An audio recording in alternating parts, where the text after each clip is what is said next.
we reconnected. Don't know why we lose connection. We just do sometimes for no reason.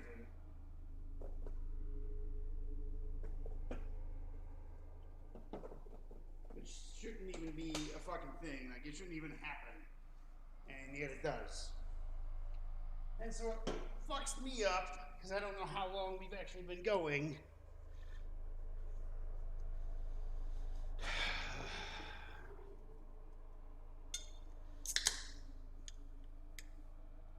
Get into food storage, but there's another way. It's risky. Riskier than running out of air?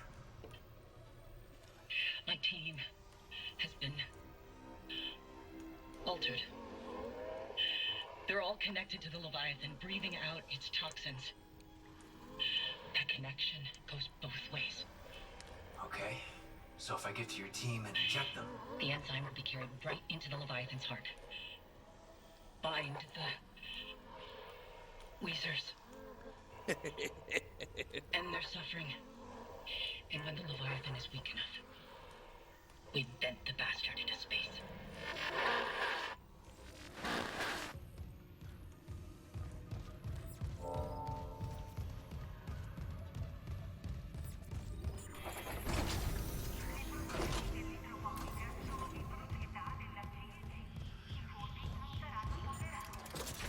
To the West Tower.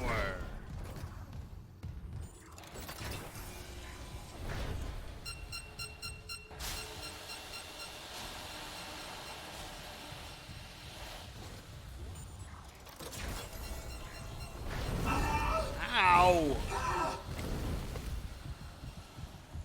Really?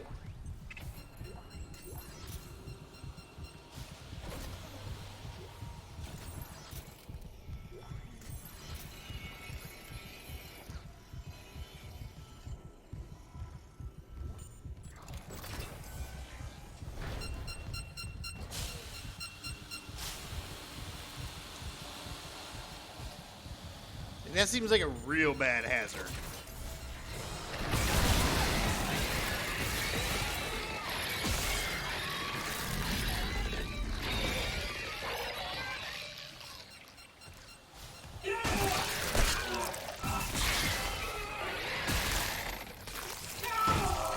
Little shit. I thought he was already dead. He wasn't dead.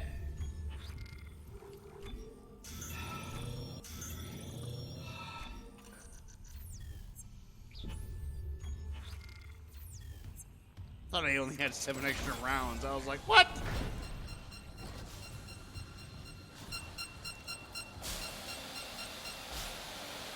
This is like, this...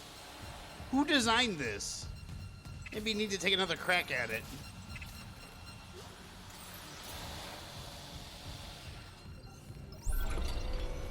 Because that shit ain't working right.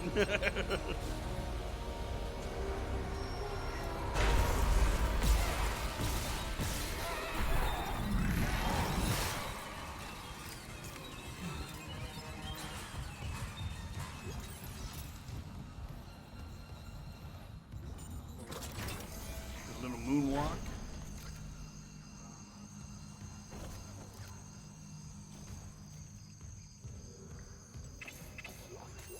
I hear Wheezy. Or I hear a Wheezy.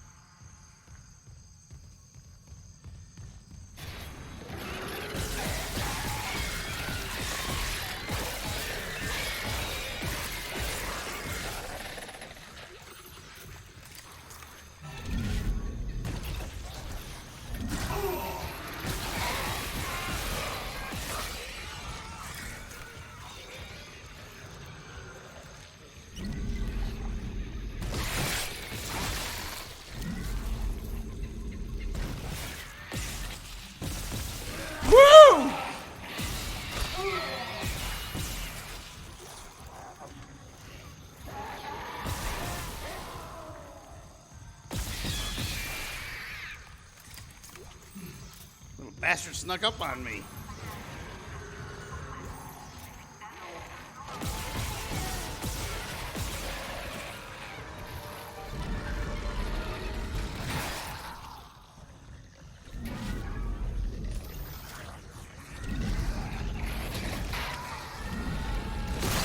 Stick around.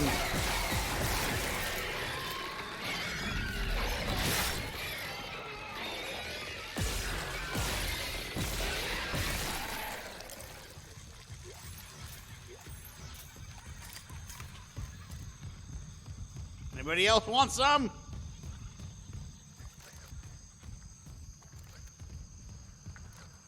I got fucking plasma cutters for everybody.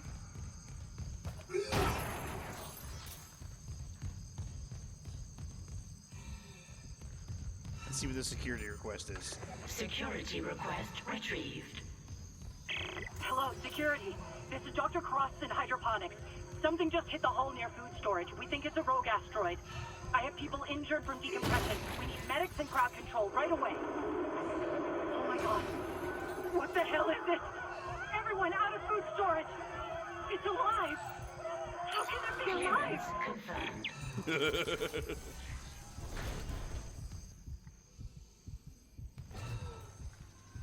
Ah, the force gun.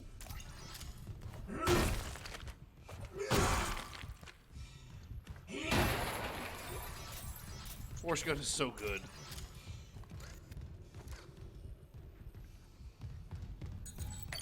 Clearance confirmed.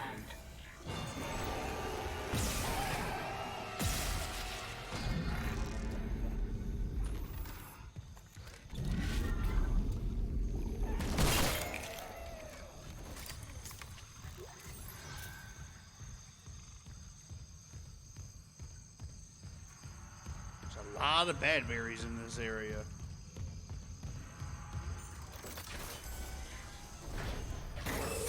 Toxic hazard detected. Where you at, Wheezy? There you are. Don't worry, this isn't gonna hurt. I mean, it would hurt anybody else. Toxic hazard cleared.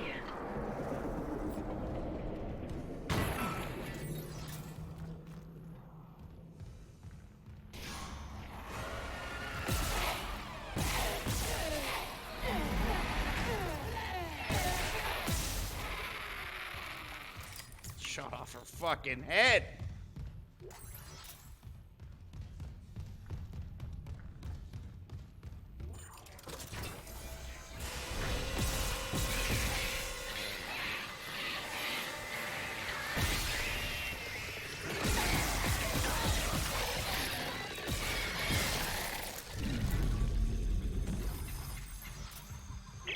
Liz Cross again.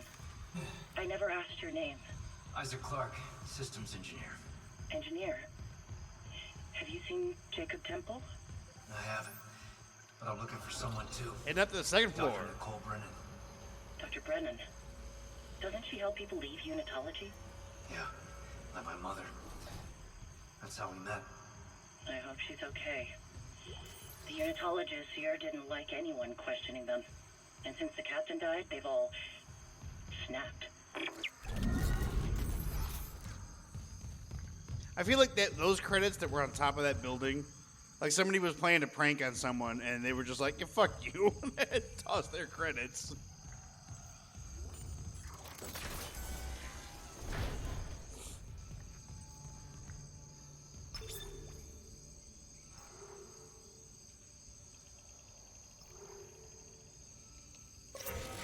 Therapeutic engines off. I guess he didn't like that the the ambiance got turned off.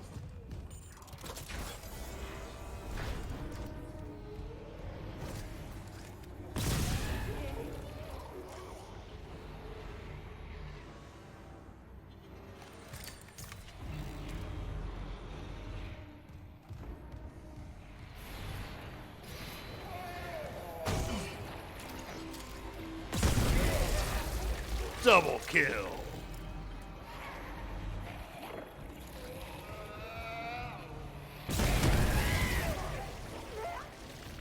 Double kill.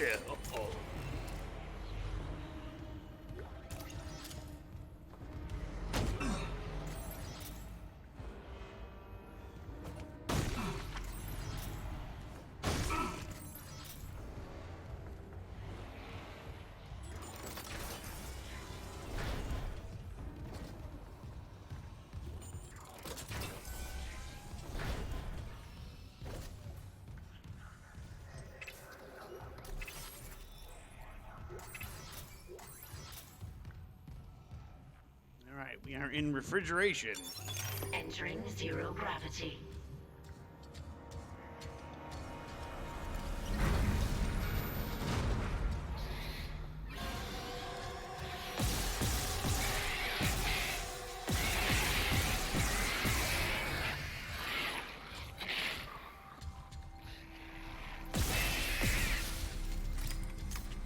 Another one just died up there. You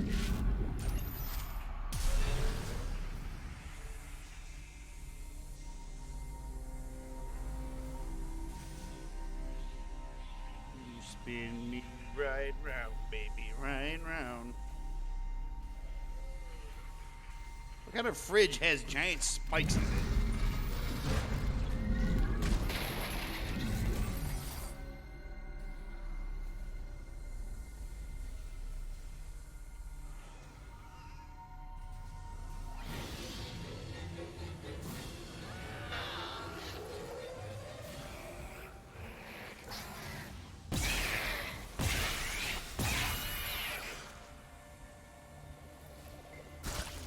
Wall guardian.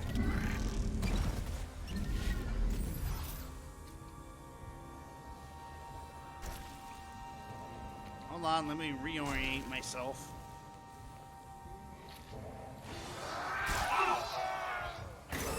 Exiting zero gravity. Toxic hazard detected.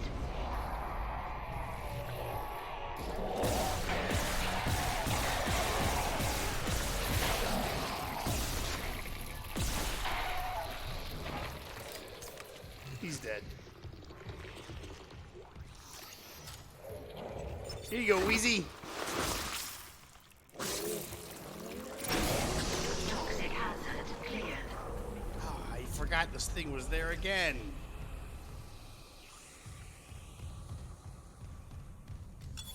Entering zero gravity.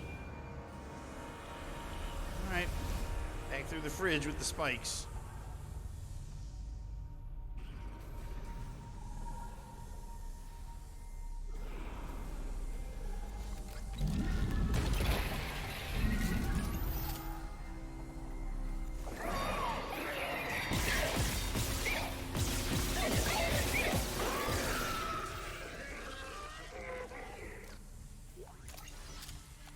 I don't know why a fridge has spikes, but Exiting zero gravity. oh, that feels so much better. Out of the deep freezer.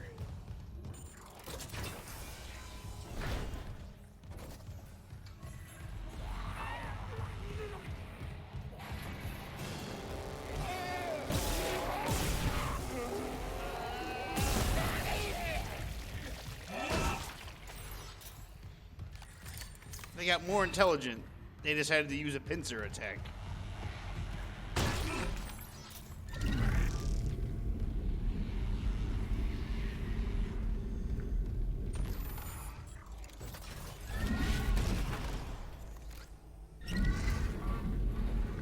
Too bad it didn't help them.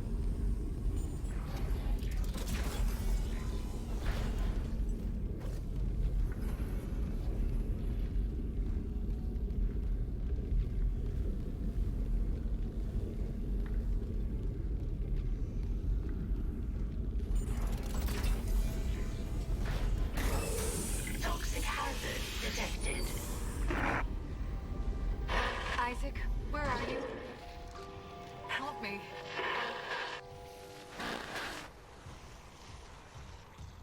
The fact that she appeared on every screen would make you go, okay, I'm not right.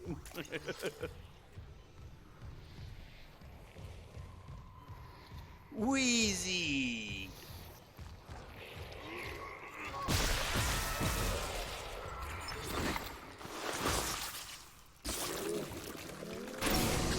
Toxic hazard cleared.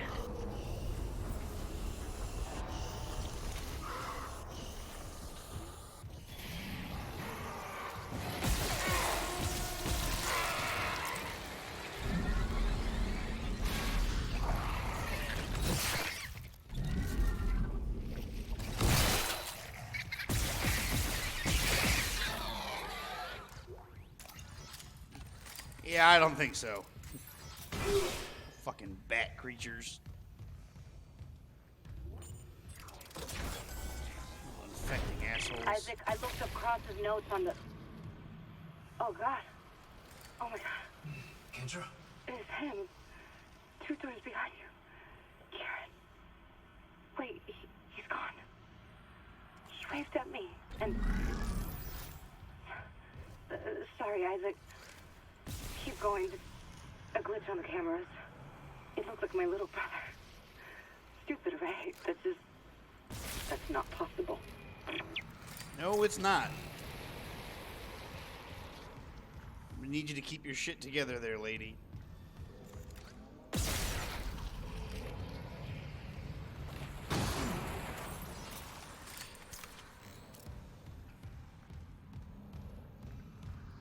Oh, thanks, Holt. Looked like you got your balls ripped off.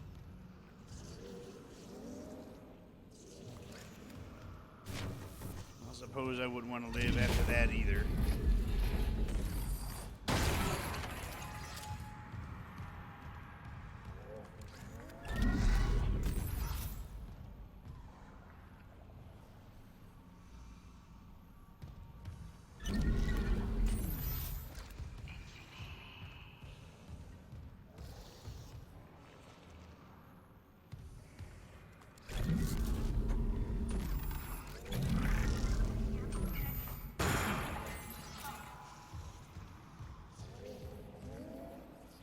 Wheezy!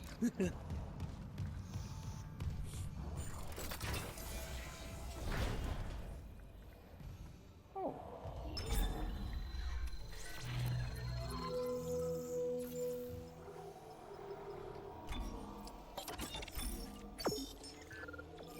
Ooh. It's a good thing I have 230,000 credits.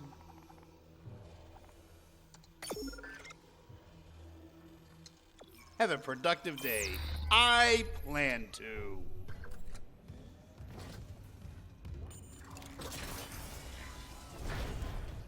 Productive day of injecting Wheezies. Oh, it's another tentacle room.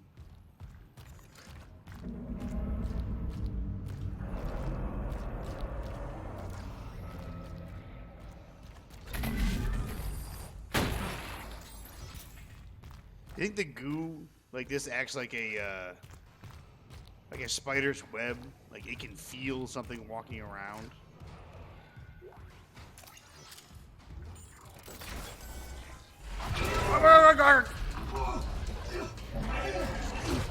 Ow!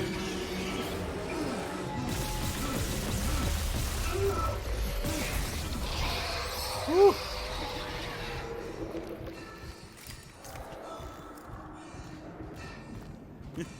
Yeah, Isaac. I feel the same way. Oh, he's covered in blood. Just the repair mission, they said. Not this. Not seeing my dead brother on the fucking cameras. All this death. Imagine what the marker could do in the wrong hands. This is about CEC again? Just thinking. If some corporate asshole tries to take the marker, you and me could do something about it. You're leaning pretty hard on that if. Oh, come on. Where's Hammond? What's he doing? I don't know. If I don't focus, we'll run out of air before it matters.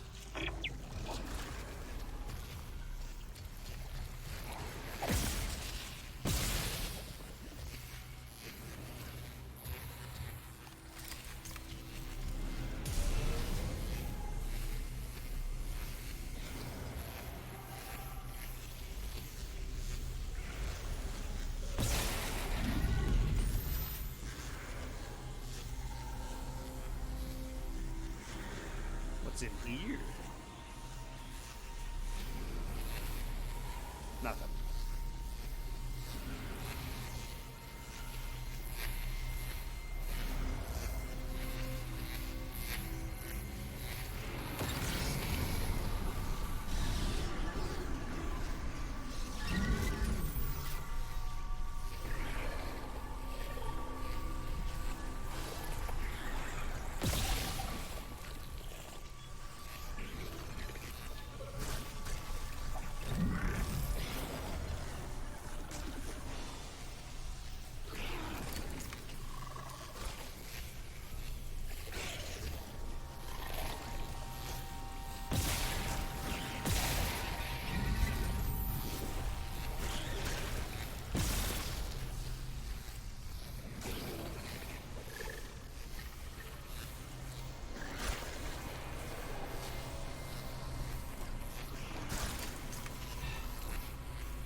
and steady. Slow and steady.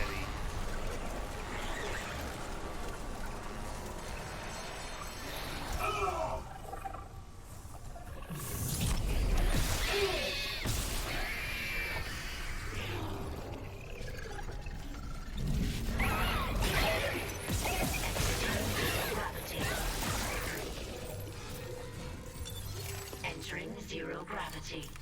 Oh shit.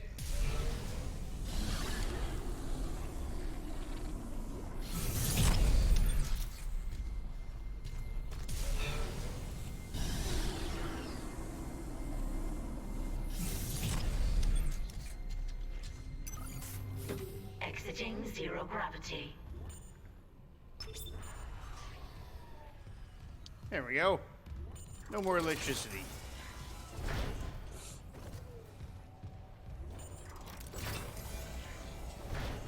Warning. Thermodynamic purifiers malfunctioning. Stand clear of filtration tubes.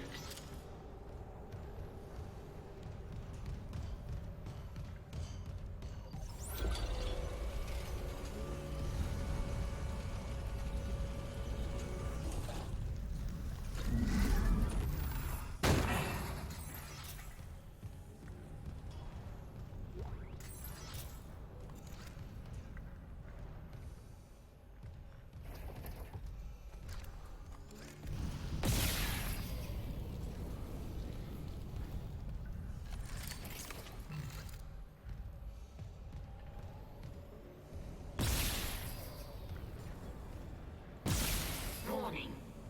Thermodynamic purifiers malfunctioning. Stand clear of filtration tubes. Pretty sure I opened up all the doors.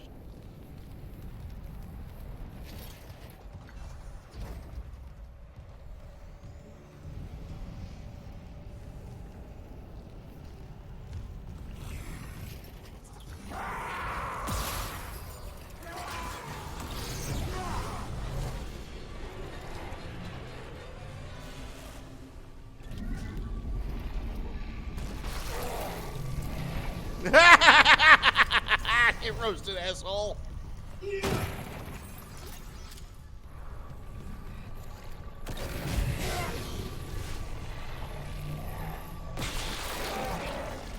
Thermodynamic purifiers malfunctioning.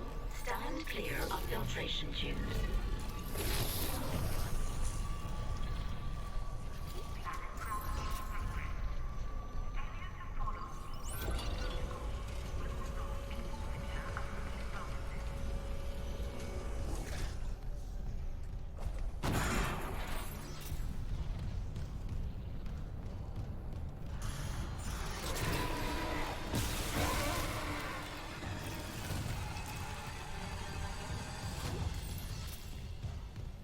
They really didn't want me to go in this door.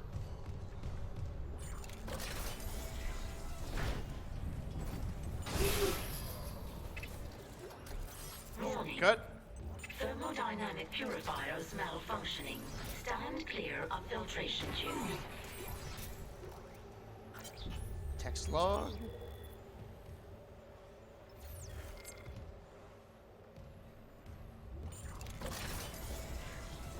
There we go.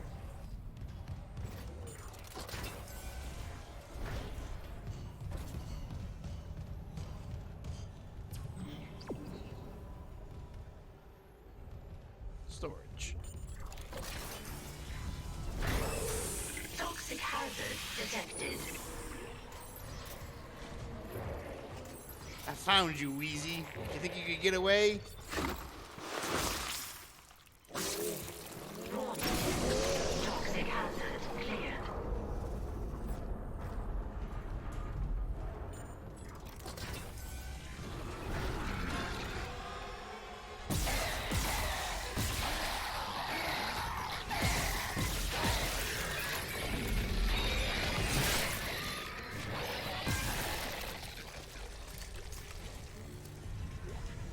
Oh.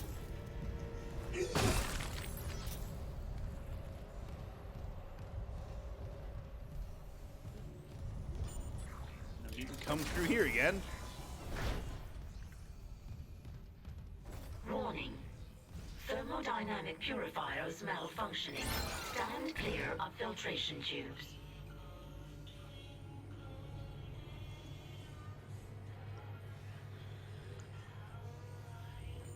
Never thought a Twinkle Twinkle Little Star would be such a creepy fucking song to hear. Isaac, please, I need you. Help me. Toxic hazard detected.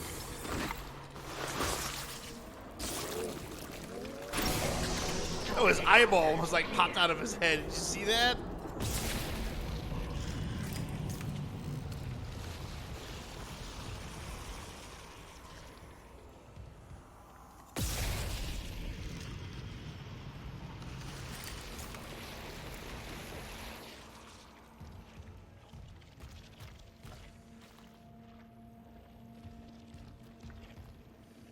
There's a bench in there.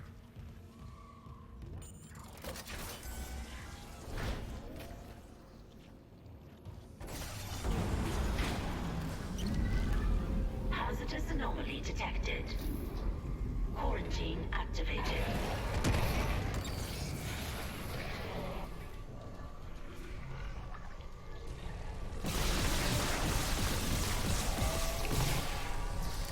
He's dead.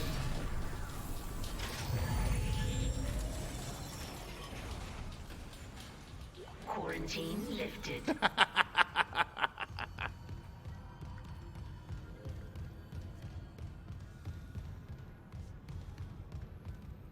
We need a new power battery. You look like you're having a good time. Like at the side, he looked like he was smiling. Like, hey, he's just chilling. Just chilling out, maxing, relaxing, all cool. Shooting some b-ball outside of the school. Ooh.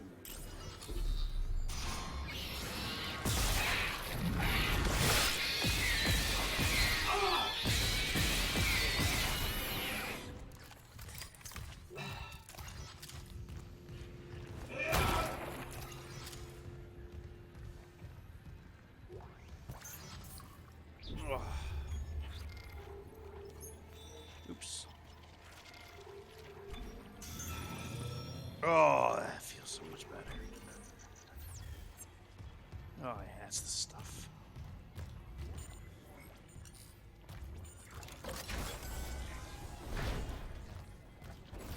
Hey, buddy, you stay there.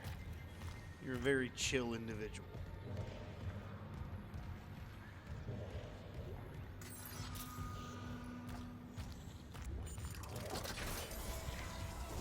I entered through here because that's where Big Boy came.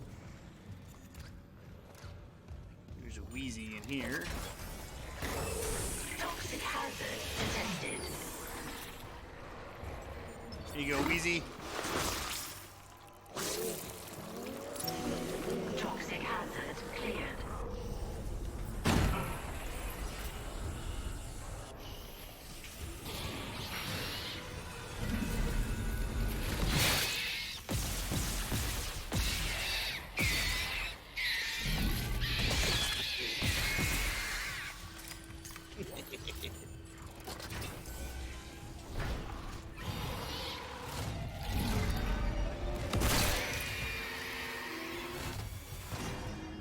Ain't got time for your bullshit.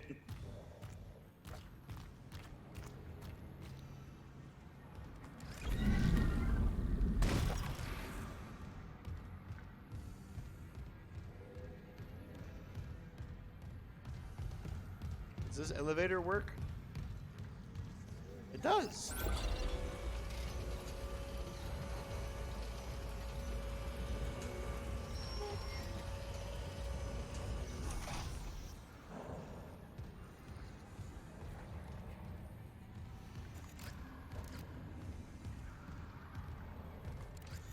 You can hear the wheezy, the wheezter.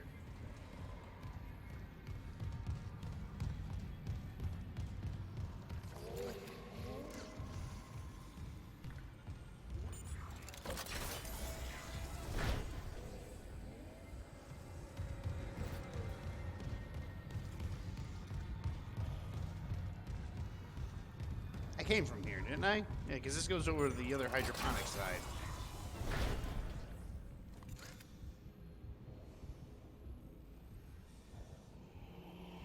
Yeah.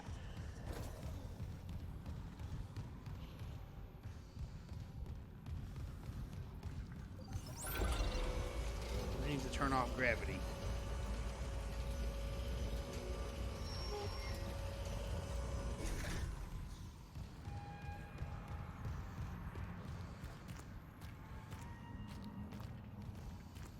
Yeah, the sound of walking on it. Ugh. Can you imagine walking on it with sandals?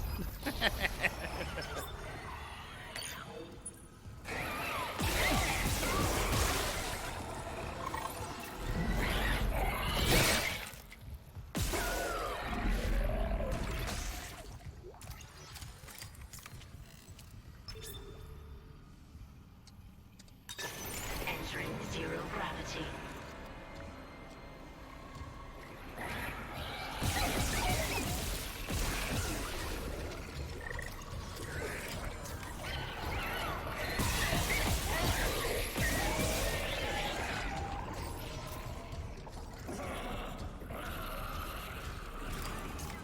It's above me.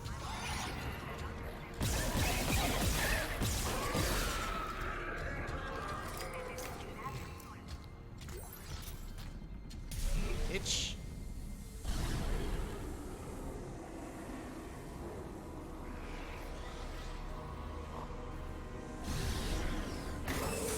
Toxic hazard detected.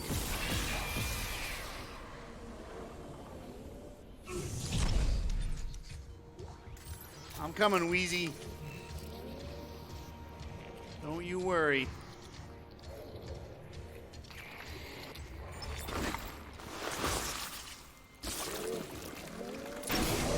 Toxic hazard cleared.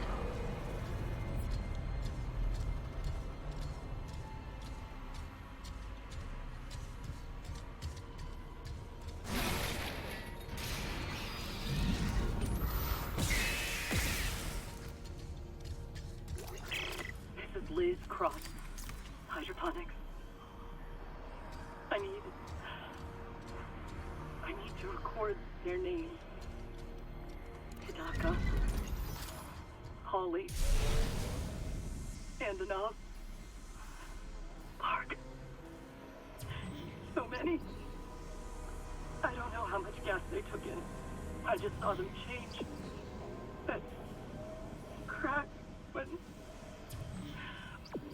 their lungs burst out like flowers. Ooh.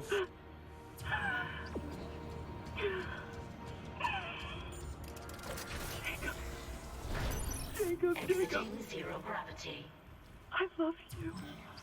And I'm so scared because I know how to kill the Leviathan. So I have to stay.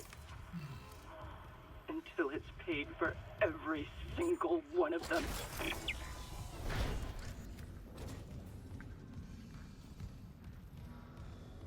I don't remember turning off the lights. Alright, we gotta go up. 3rd floor.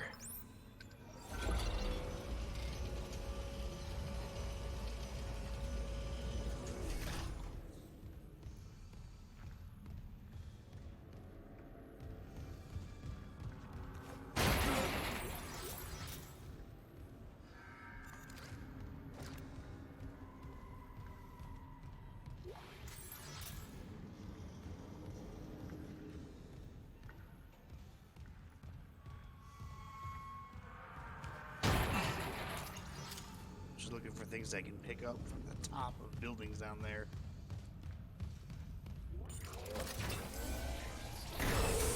Toxic hazard detected.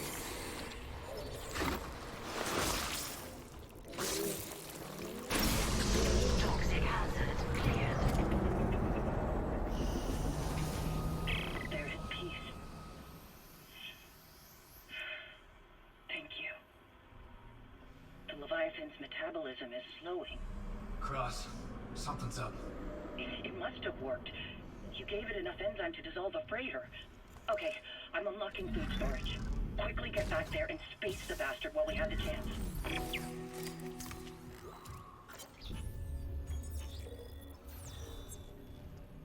All right. All the Wheezies are dead.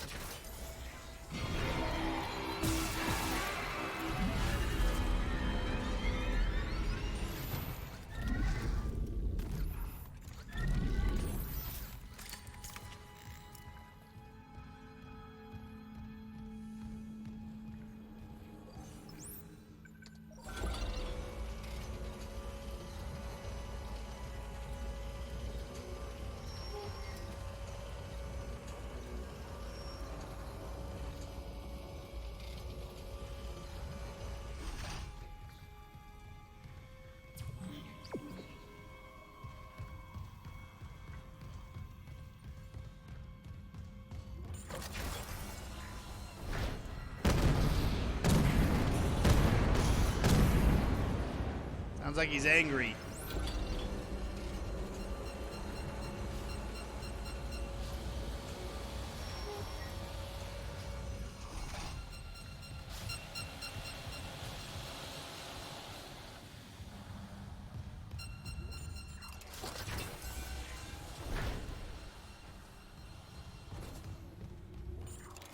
Nice padded hallway.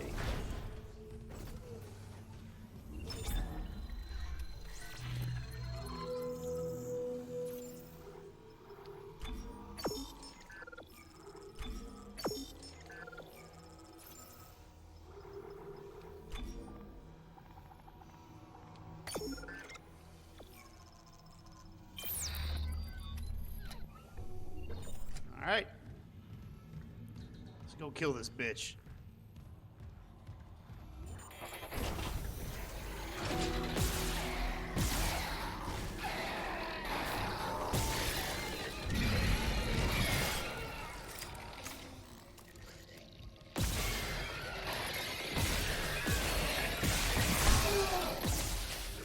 You motherfucker, he still hit me.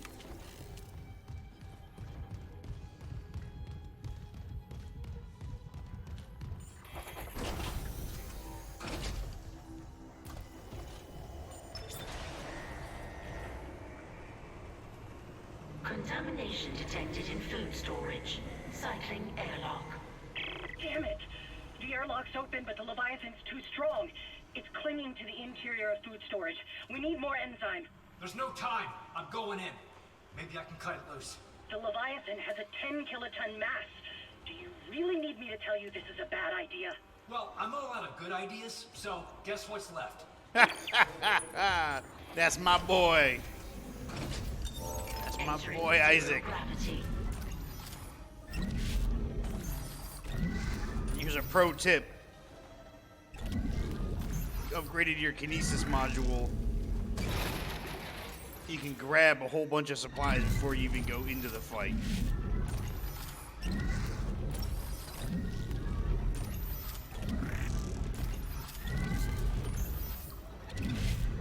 Instead of just blindly running in.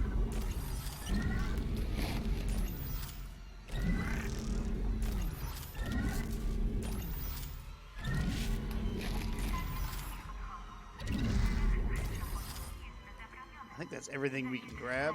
Oh.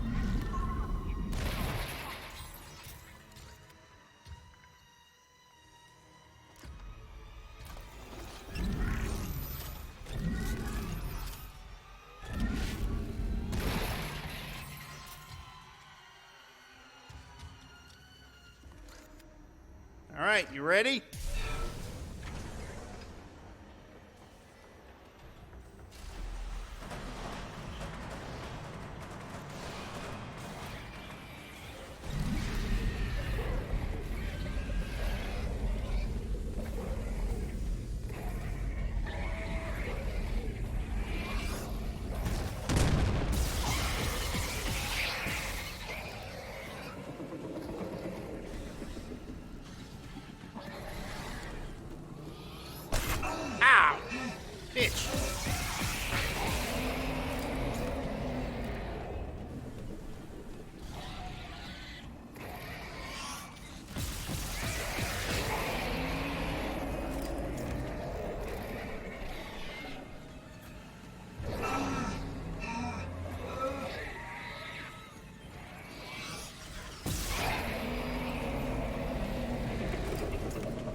Open wide, motherfucker.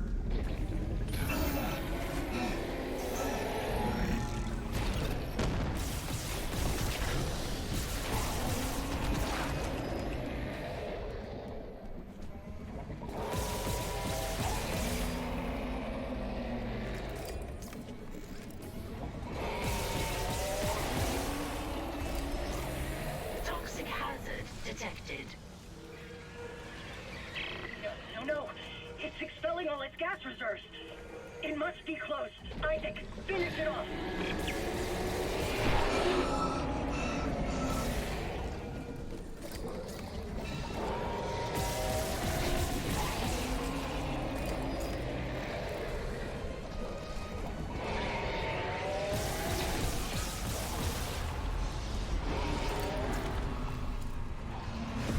Yeah, bitch. Toxic hazard cleared.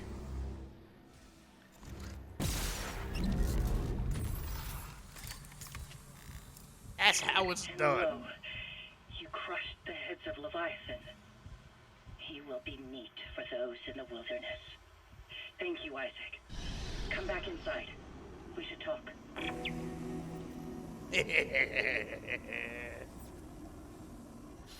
I love that fight. I've always loved that fight.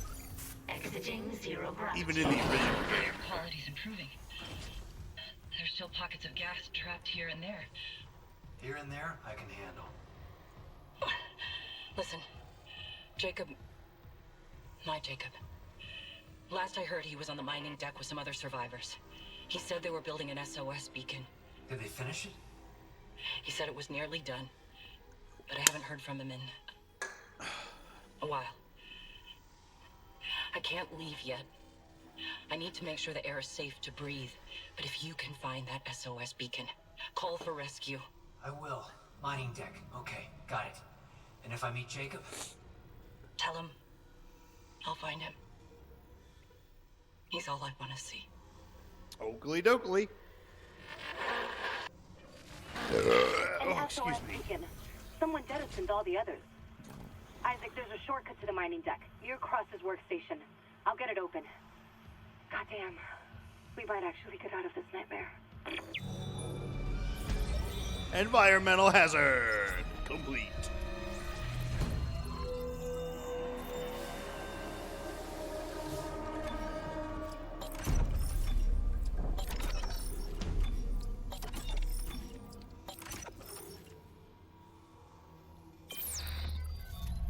Into the void.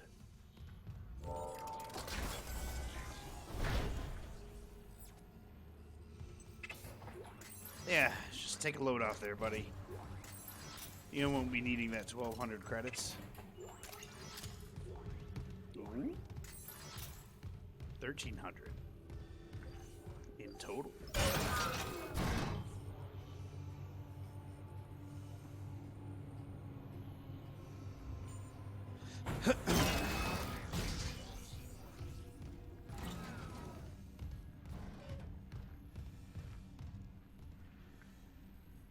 God bless our pawns.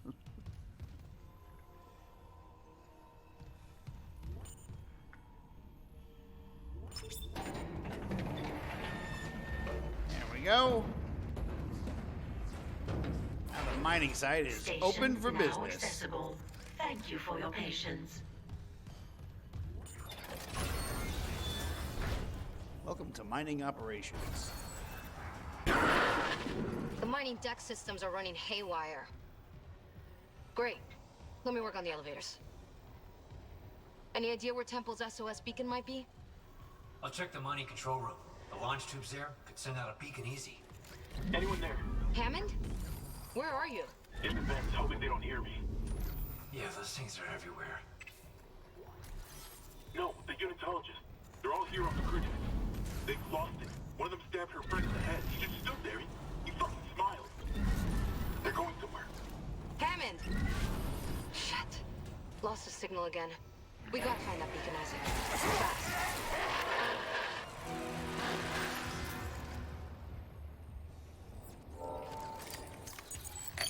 Log Unlocking security card.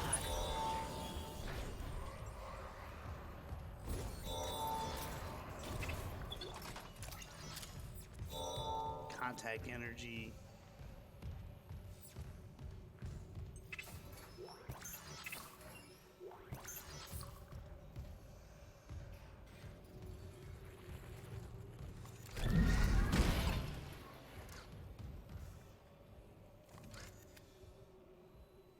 Don't believe the lies. Read what they're really saying. And there you go. You want the alphabet for the fucking marker shit? There you go. It's right there. And numbers, too.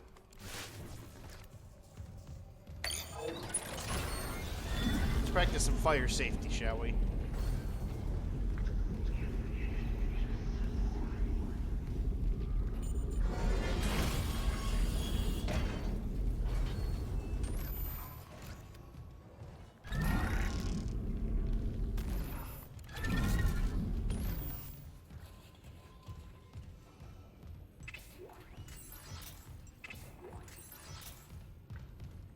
Bench.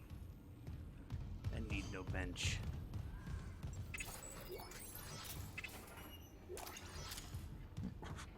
There are so many areas that are just locked with level 3. I need to get level 3.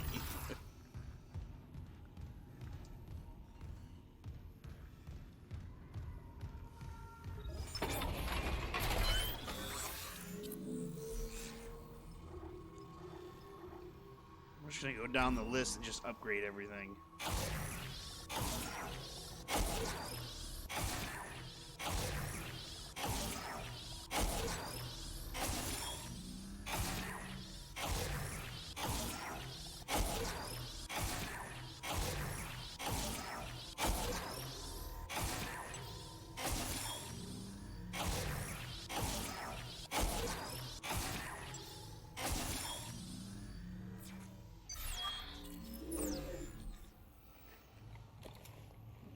Go.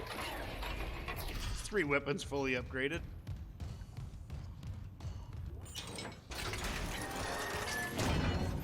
This is weird. 2 of the mining subducts are locked down, even though all systems are running. I'm gonna figure this out. You figure it out. Always follow mining deck procedures. Keep all shields and guards in place. Never approach active machines. Read and understand manuals. Keep your rig synced up. Inspect your work area. Power routing malfunction. Please stand by.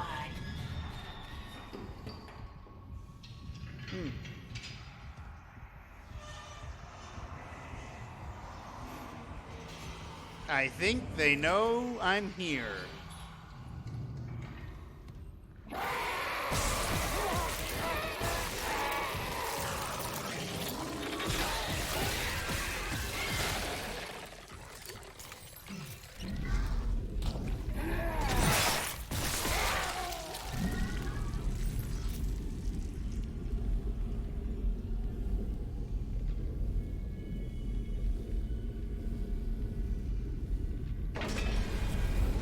Say anybody else?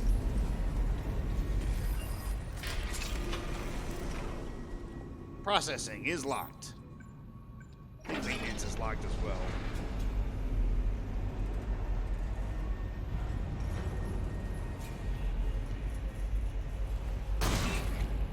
Ooh, like a geyser of blood.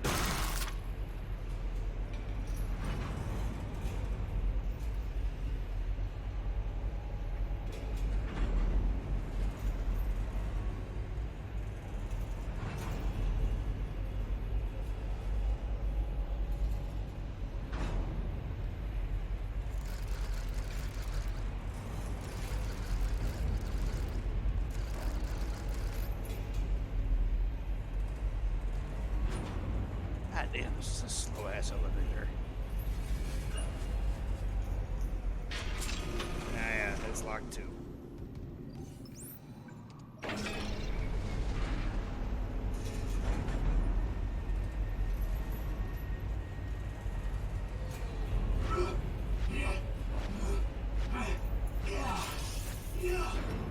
Oh, accidentally broke it.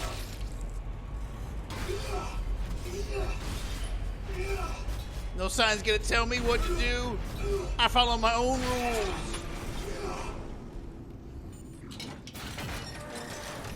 Beware, traps ahead. Thanks for the warning.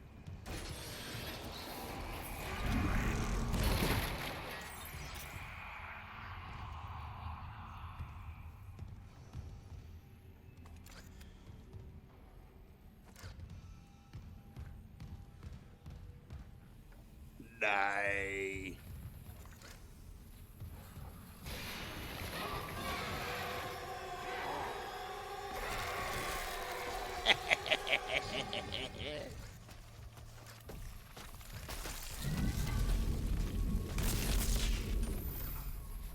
You know, I saw other clips of, again, when this game came out back in February, people were having a hard time getting past this.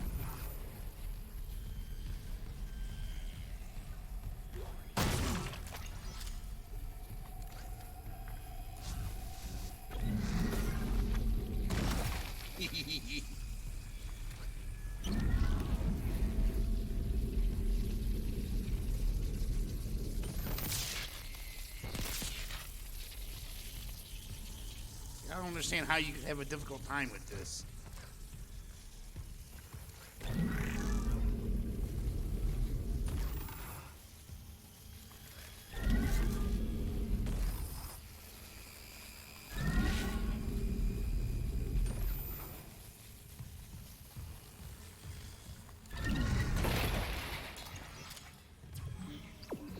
Oh, we're going this way. Or storage.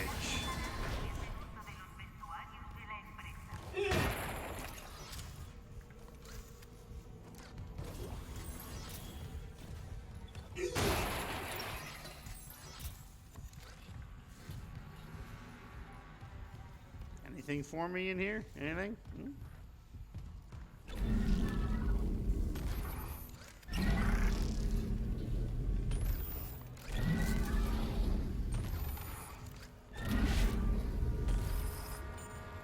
Security request retrieved. Security, we got some freak called Harris stealing from ore storage. Dr. Mercer sent me for osmium to complete his work.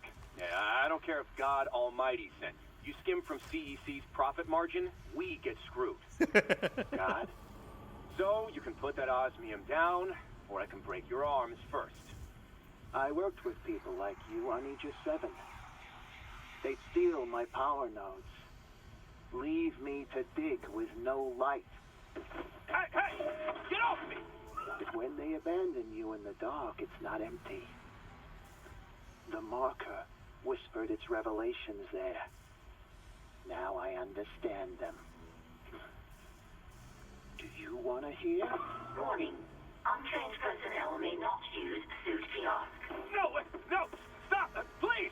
I said please when they shut me in. Screamed it too.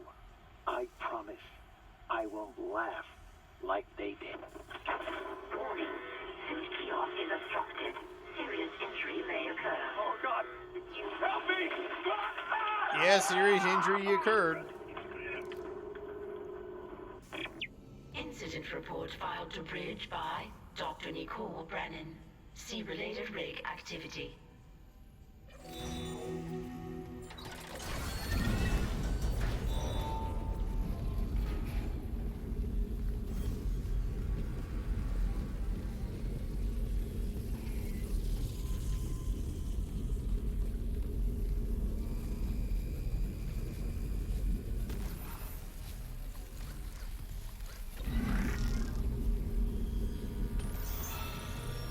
Oops. I didn't mean to take a health kit, but it's done is done.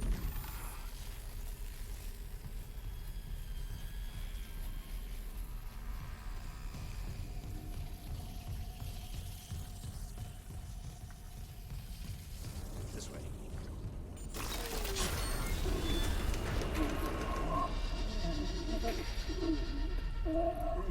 Is that his skull? No, that's his hair. I was say, is it a skull exposed? It was not. But he's dead anyways. He's dead as dicks.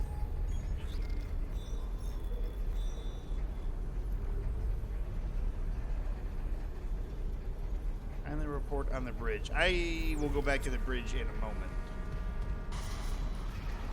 I don't have to go back right now.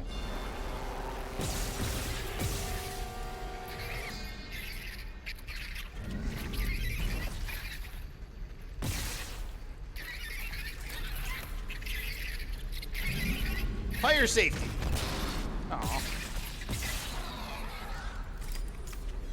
I missed. I cut both of his little wings off. Fuck you.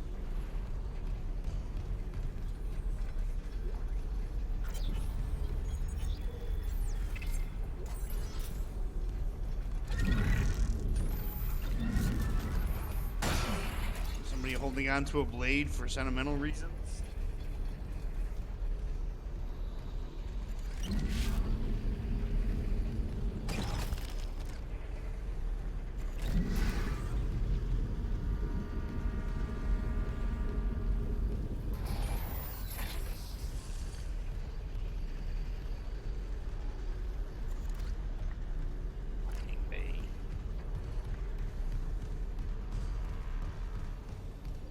Door hath been locked.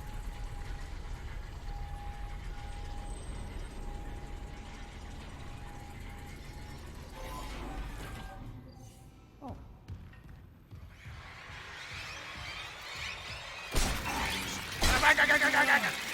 I hate these fucking things.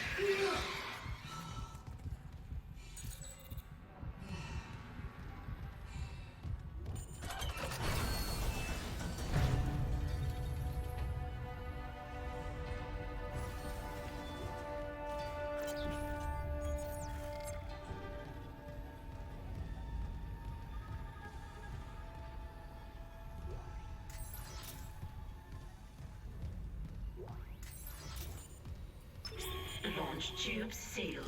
Please contact Supervisor Dallas for authorization. Finally getting somewhere with the mining duct systems. Got the SOS beacon? No, and the launch tubes are sealed. I need a deck administrator's rig to get them open. The deck admin is Supervisor Dallas. He's on the processing subdeck.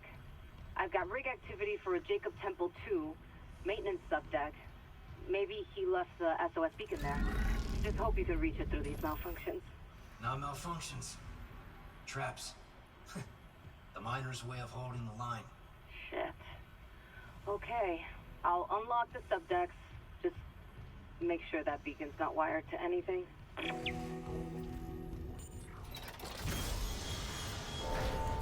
Explosive charge.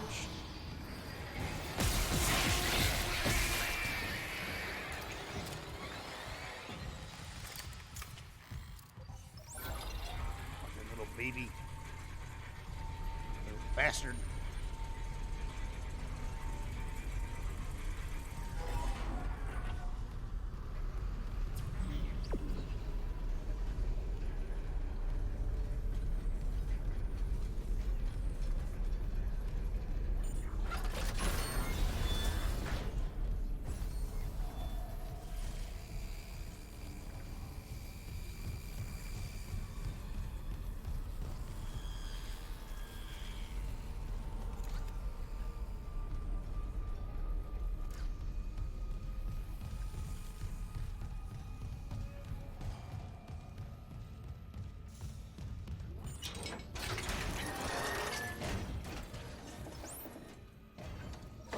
Back up the processing.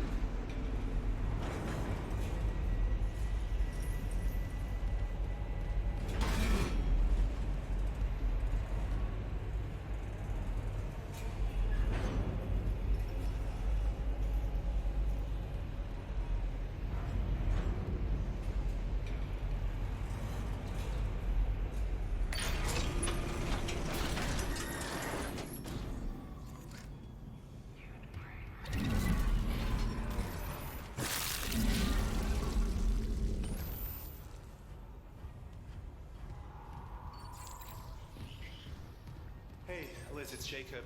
I couldn't reach you. If you find this, I'm off deck, but I'll be right back. I got a call from another survivor. He sounded terrified.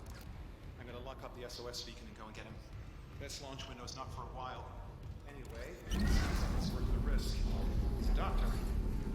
Mercer, I think. About time we caught a fucking break. I love you. Please, be careful down here. He's got a nice force gun.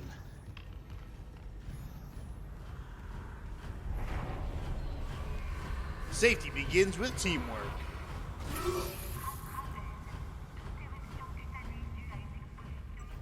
You know what they say, teamwork makes the dream work, baby.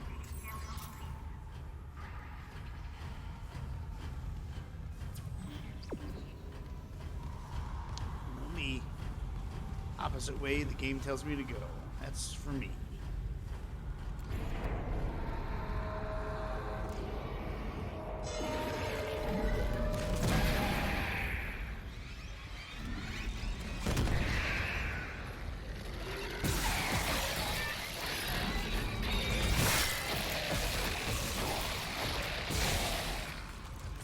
I don't know where that guy came out of. He came out of nowhere. Like a naked guy running at you in the dark. That's fucking terrifying.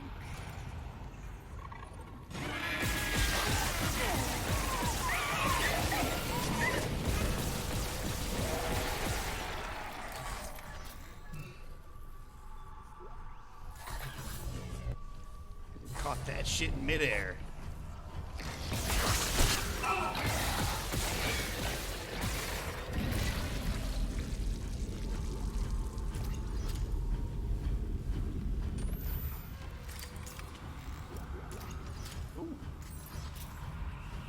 See what the security request was. Security request retrieved. Dallas here. Security to the mining deck now. Dr. Kynes lost it. Get back! I know how to use it. He'll live for the rest of his life if you give me codes to the cargo bay. This is processing. Why the hell would we have codes for cargo? I must get to the marker. We're running out of time. Give me those codes. Christ, is this what you did to the captain? No, Ben was an accident. Don't you dare compare me to someone like Mercer. I'm trying to save you. The marker's our only hope. No, let him go. He's armed. Where the fuck is security?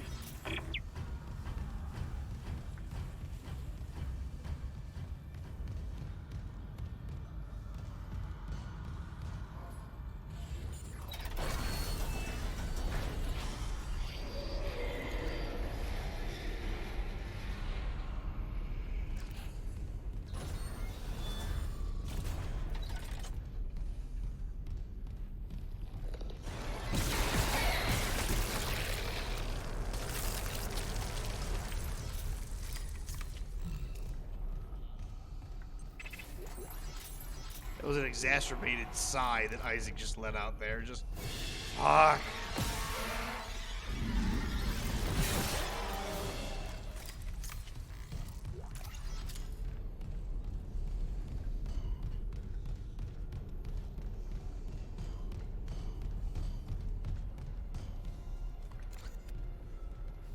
Fire safety!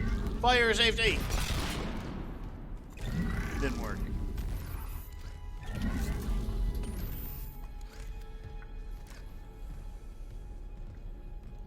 I couldn't possibly climb over that.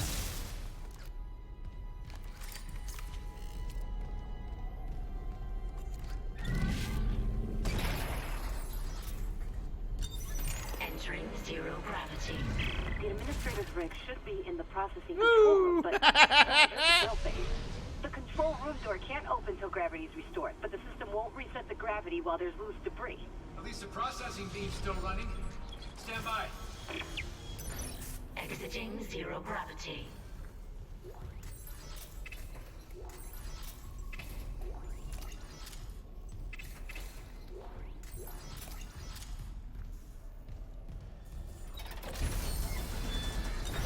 Entering zero gravity. That's nowhere where it was supposed to go. Anomaly destroyed.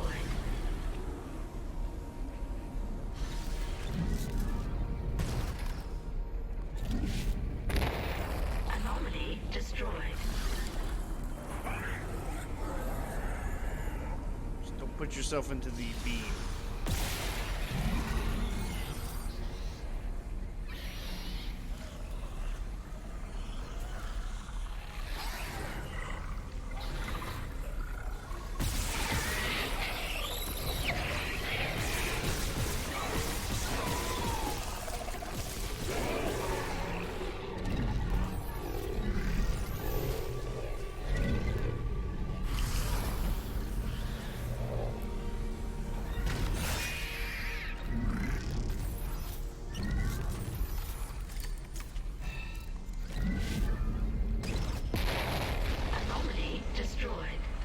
Uno más. All free-floating anomalies destroyed. Gravity can now be restored.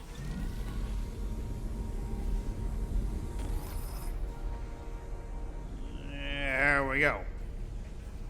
Turn ourselves right side up.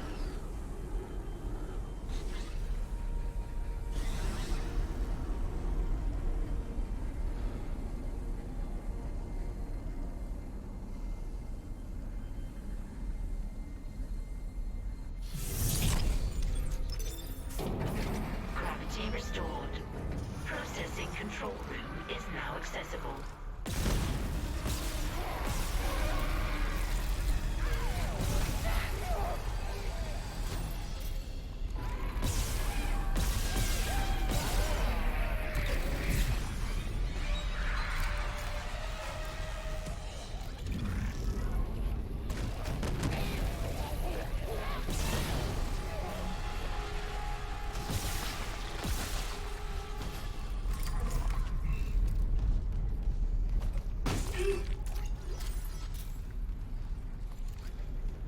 I think I got them all. I think they're all dead. Ain't nothing left of that guy. He ain't got no skin.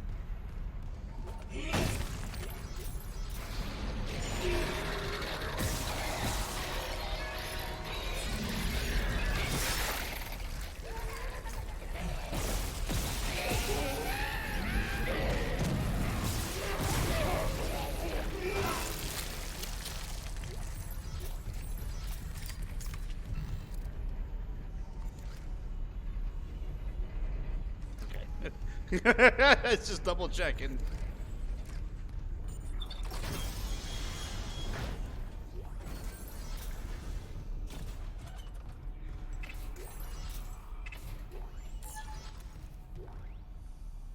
Hey, Dallas's rig.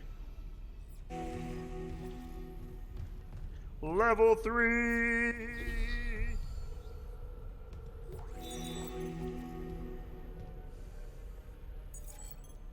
Clearance confirmed.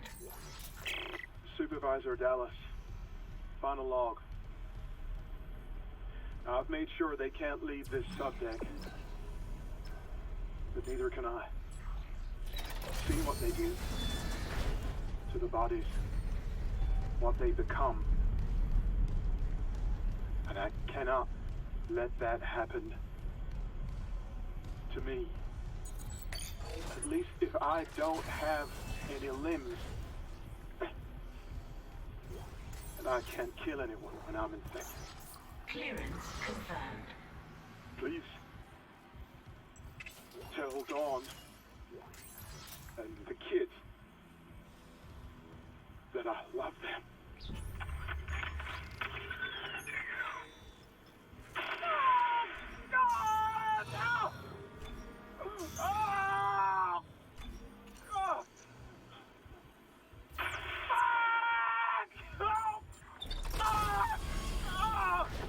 My kids! Oh! God! Come on. One more. Oh. Come on, man. Just one more.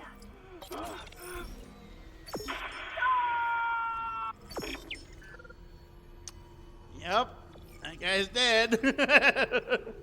Aaron's son, what's happening? How's your day been?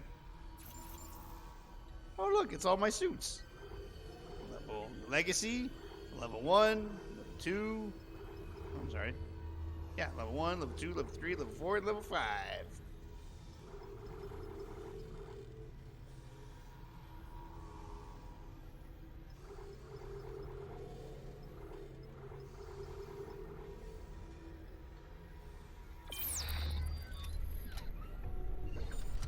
That man did what he had to do.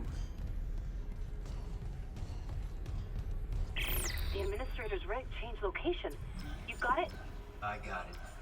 I'll check the maintenance subdeck for Temple's Beacon.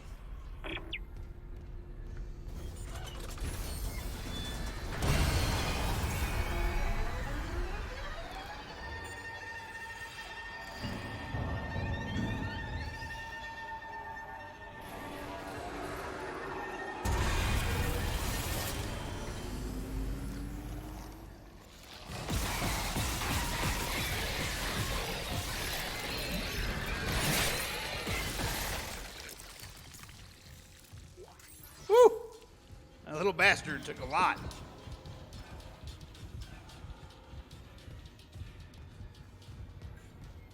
He took a beating and just kept coming. And I'm supposed to go up there, but I need to finish exploring everything.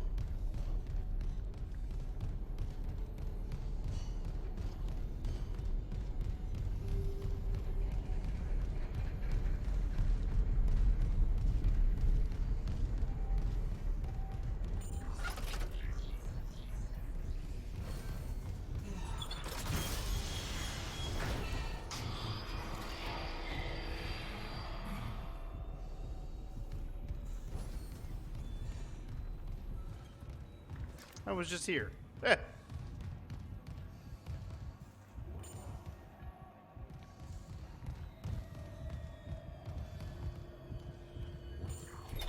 Doing good. Enjoying my time with some Dead Space. As per tradition. At least for me and my channel.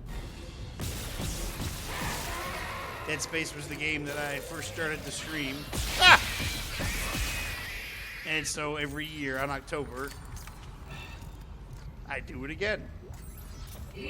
Sometimes it's the first one, sometimes it's the second one, sometimes it's the third one.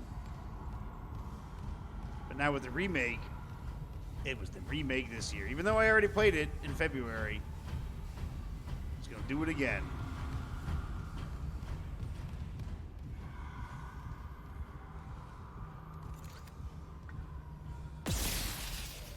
That's how you get in there.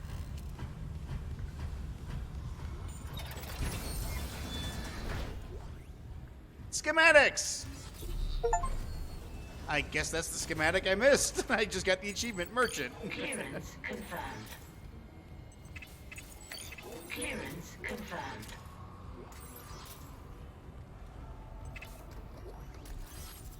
Alright.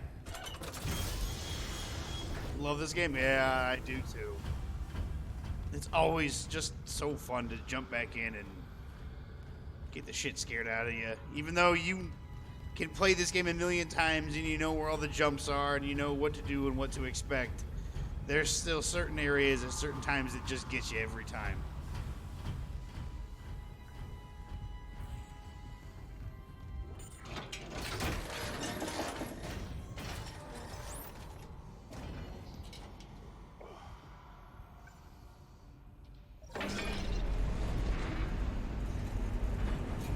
Did you miss the story? Well, normally I would go through and I'd read all the stuff, like all the text logs and everything that I pick up, but I did that all the way back in February, and so I was like, I'm not doing that again. If you want that, you're gonna go have to watch that playthrough.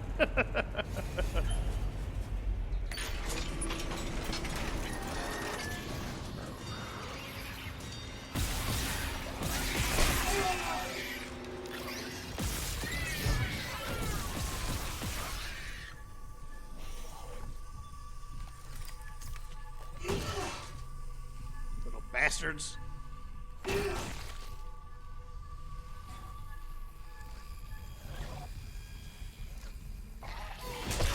What?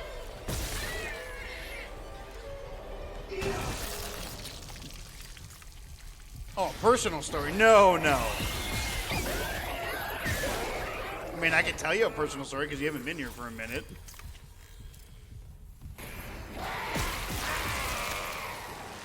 It's a story about working with a person that's a complete idiot.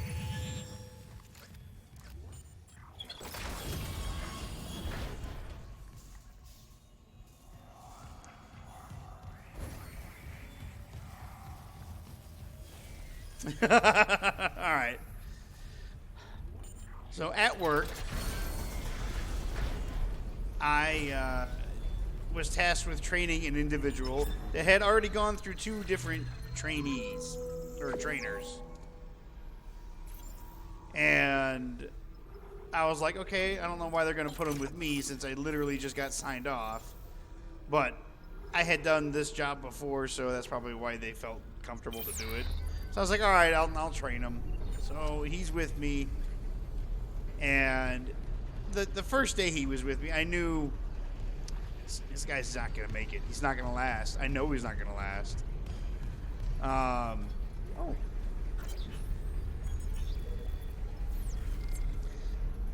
How I knew that was he wasn't even prepared to come to work. What I mean by that is my job is it's not a difficult job. It isn't. It really isn't when you break it down. You just have to have certain things like, a functioning brain that can do simple math and simple tasks, such as bring a pen to work because you're going to need the pen. He didn't have a pen, so he's like, hey, do you have an extra pen? I did. So I gave him the extra pen. An hour later, I'm making him do all the paperwork so he can get used to doing it all. He looks at me and says, hey, do you have a pen? And I just looked at him with this blank look on my face. What? What happened to the pen I gave you? And he goes, I lost it. I'm like, how did you lose it in an hour? We literally didn't go anywhere. How did you lose the pen I just gave you?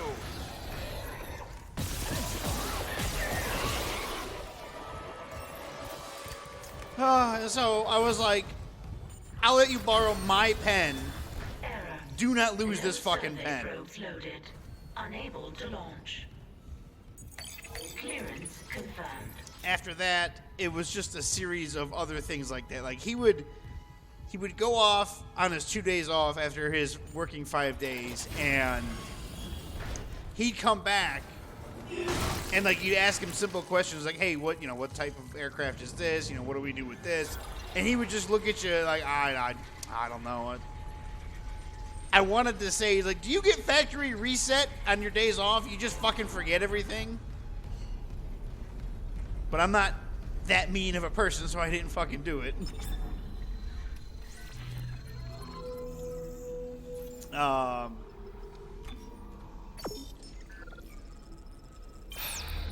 He would just forget, like I said, just simple things.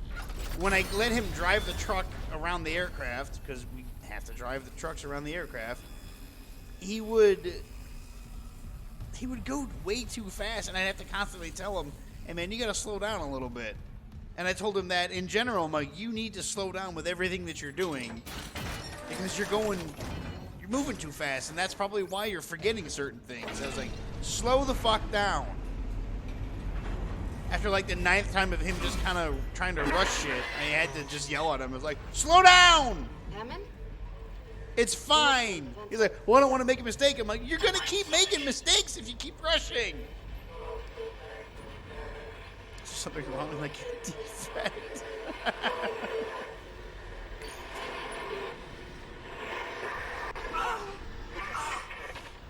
Make it stop. Ooh. Make it stop. Hold on. Oh, wait.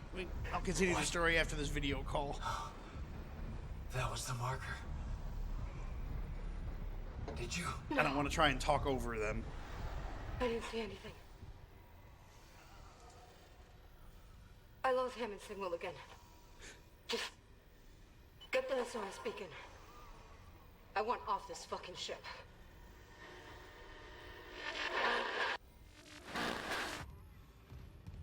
All right, so it came down to it that I asked him one day, because I actually went, I had an appointment with my dentist. So my dentist knows all about this guy, right? And she's like, it kind of sounds like maybe he has ADHD or something. I was like, okay, maybe. I was like, so next time I see him, I'm gonna ask him. I was like, hey man, do you have ADD or something? Is that why you keep forgetting shit? And he's like, he does. He says he does. So I asked him, I was like, do you have any medication that you're taking for it? He does not.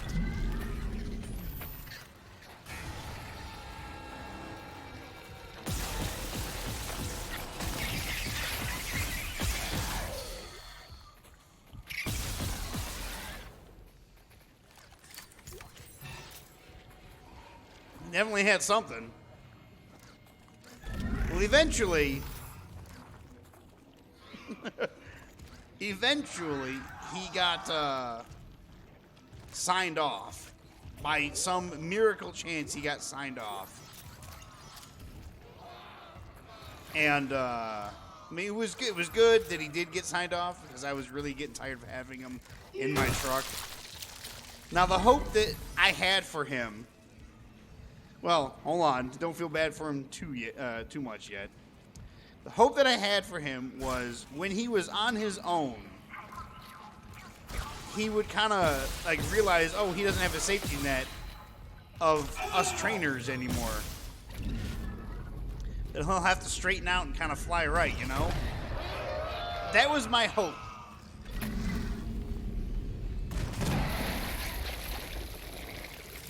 So he got on his own. He did his first day. He seemed to do it without incident, which was good. I told him, I was like, hey, man, I'm proud of you. You didn't, nothing happened. That's great. His second day on his own, he got through 90% of the day. And then everything came apart at the end. Everything came apart at the end. So when you're working in like at the airport, or you're in like a port or something, we have badges. You have to have these specific badges. They have to be specific colors and markings on it to let other people know that you're allowed to go to certain areas. Now, the badge that we have it allows us to go pretty much everywhere in the airport because we're fuelers. We need to get everywhere. And there's also a thing called challenging, where somebody can come and is like, hey, if they can't see your badge, like, hey, man, you got your badge? It's like, oh, shit, my bad, It's supposed to be on the outermost layer of your clothes, just so people can see it. Like, oh, okay, he does have his badge.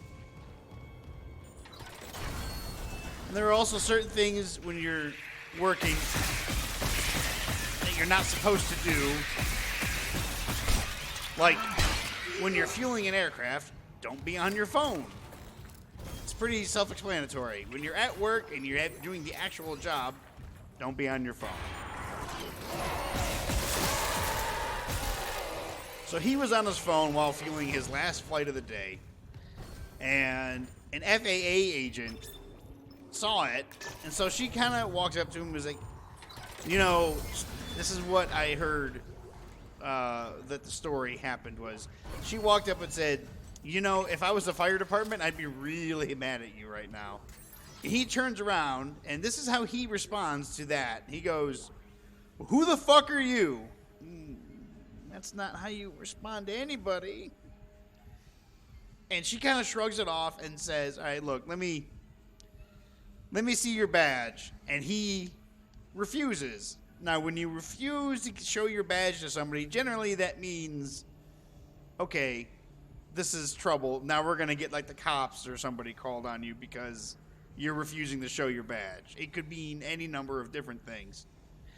And he's refusing, and he's getting belligerent. He's yelling at her. And this is just, it's a short little lady. And this guy's like 6'2". And he's fucking yelling at her. And I don't know the whole story, what happened. I assume she left to go get our boss. He finished the flight, and then he was told to go park the truck, and that the lady wanted to talk. Now, at this point, he wouldn't have lost his job. No, it was because in his brain, whatever it was thinking, he was thinking, if I give this person my badge, I'm going to get fired. And it's like, that's not the case. She needed to see your badge just to verify, oh, this is you. The picture matches the person in front of me. And maybe, I'll just give you a verbal warning, like, hey, man, don't be on your phone while you're fueling the aircraft. Yeah. Anyway, so he parks the truck. He gets out and he's fucking and he's angry. And at that time, our supervisor's coming down. Meanwhile, our boss and that lady's there, and my supervisor shows up and he just sees him fucking ranting and raving and waving his arms around. No, he didn't treat me like that. I'll get to how he treated the other trainers.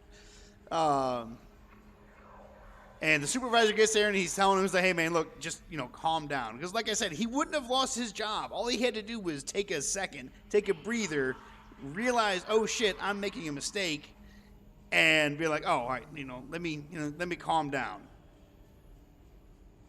He just wouldn't listen. And they were, oh my God, the patience that they had,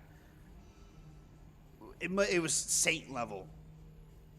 Because after the first time he would have yelled at me, I'd have been like, yeah, you're fucking done. He kept trying to walk up on our supervisor and he wasn't having it. Eventually the boss was just like, fucking just take his badge. So he got his badge taken, and with that, he was fired immediately. And then the police escorted him off the airport premises. So he lasted 1 day and 90% of another day. And here's the best part. He tried to throw me and all the other trainers under the bus, saying shit like, oh, well, they didn't teach me this, they didn't teach me that. Where the thing was, he was on his phone while fueling. You have to take a computer class, and one of the modules says, don't be on your phone while fueling the aircraft. Oh. Now, how he treated the other trainers, the first guy he was with was this guy, I'm not going to use his real name, we'll just say Trevor. And, Trevor's going through the motions with him, and he's just telling him, he's like, this is how we do this. You go up here and you got to do that. And he just lost it on him. He lost it. He's yelling at him. He fucking threw the dead man at him and shit and ran off. And it was like, what the fuck? The second trainer he was with another guy. We'll call him Charlie. And he tried to get loud with Charlie. Charlie wasn't having it. Charlie was like, nah, you get the fuck out of my truck. He goes, I didn't even care. He's like, I'm not playing that game. Get the fuck out of my truck. And then he was with me. He never tried anything with me. So I had no idea of his previous encounters with the other trainers.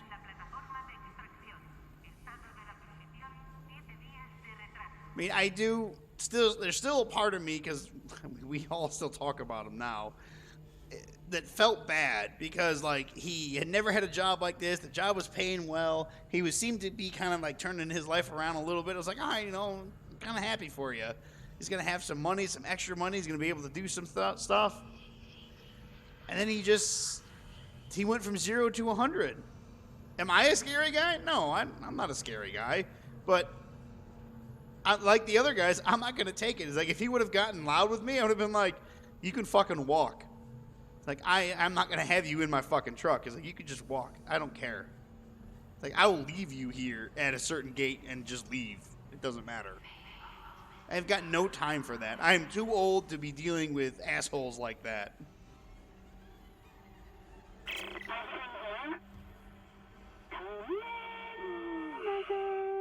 Nicole? I'm so sorry, Isaac. Look at the time difference. I'll call you back later. I mean, at least I don't think I'm a scary guy. How you doing? Good. I try not to be. I try to make everybody feel comfortable. I'm so lucky to be serving aboard her. It's We'll just, enjoy it a lot less. They're gonna like I said, when he was on his own, I figured he would do better. Thank you. I wanted him to do better. I really did. For just pushing me to do that. Minus the fact that, we were already shorthanded, but it was like, come on, I know, you can do it. You had a day without incident. Just remember, I'm You can giving do you it. up for 6 months, so you can do this. You know what we must Yeah, I do? know. I don't know. I don't know why you didn't.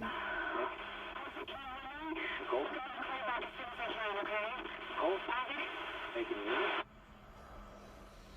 Hello, Dickie. Great. Log retrieved. Record then. What difference does it make now? Terrence, I know the marker is responsible for the outbreak. I need to understand how. Signal. When it pulses, that signal can trigger alterations in genetic code. Neural structure, even. You've felt it, haven't you? But how do I stop it? Mercer must know. He's taken all his marker research up to his room on the crew deck and sealed... No. Sealed it? Do you know how? Please, I need Mercer's data. No, he'll kill you. I won't have more deaths on my conscience. Unitology was all I had after I lost Amelia. Look what it's come to. Terrence, listen. I mean, if it weren't for you, I never would have made it this far because you made me stick with it. Well, just remember, I'm giving you up for 6 months so He you can needs do help. this. I think he Loved does. Amelia. Honestly, I didn't want But to if bring I it up can't to cure him, this but outbreak, I'll never see him again. and this is not Please, saying that help you know me. all people with 392 autism are like this or whatever. But I think he was. Get into Mercer's room. I think he was a little bit autistic, just with the way that Thank you. the other trainers would tell me like how he acted when they challenged him with just like, hey, you know, what's this or what's that, or do you remember how to do this? Like he would just kind of like shut The down. only thing Mercer ever feared was death. Now, I doubt he's afraid of anything.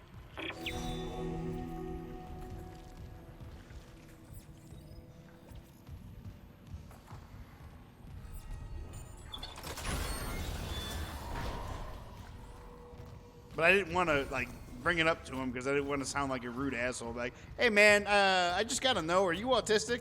Is that why you're acting so fucking nutty? That's, you know, like I said, I didn't want to ask him that. Like I said, that's nothing against, you know, other people that have autism and whatnot. It's a delicate subject. I know it can be, so. I just, I felt bad. Like, I felt bad, but at the same time, when my supervisor told me, he's like, oh, he tried to throw you under the bus, I was like, oh, well, he can suck my balls.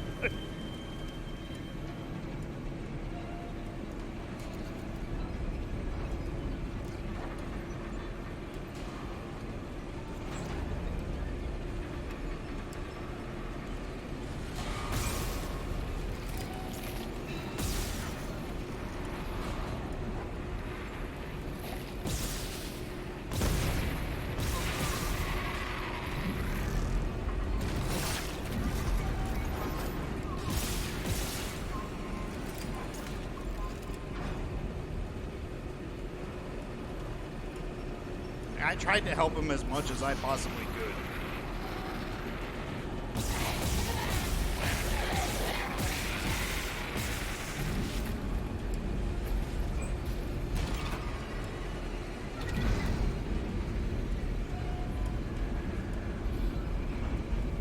Well, I don't want to lose this.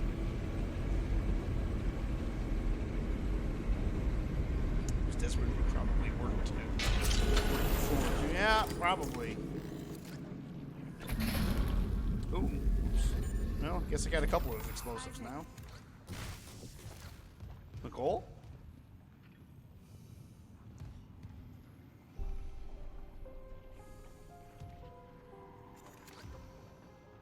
Oh my god. I can't believe you're here. I thought I'd never see you again. I'm gonna get us home. There's an SOS beacon nearby. We can call for help. Right. They locked it in the workshop, but my friends can get us in this way. Come on, I'm stacking boxes. There we go. Look at that. Nice. Oh, no! There we go. That's how you stack boxes. We don't need this one. Really did. He needed more hand holding, but your profession is not one that allows for that. Like, you're right. It does to a limit. Like, there's a limit to what we can do.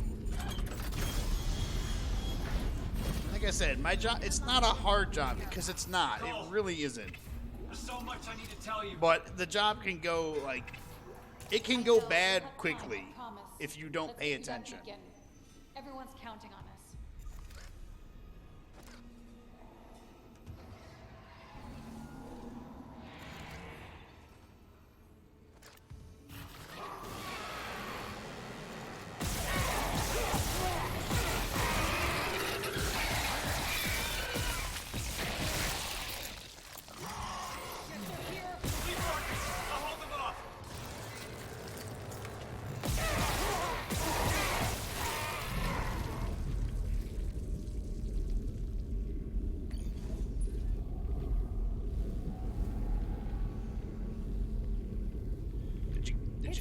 Oh, she did it. Workshop's open.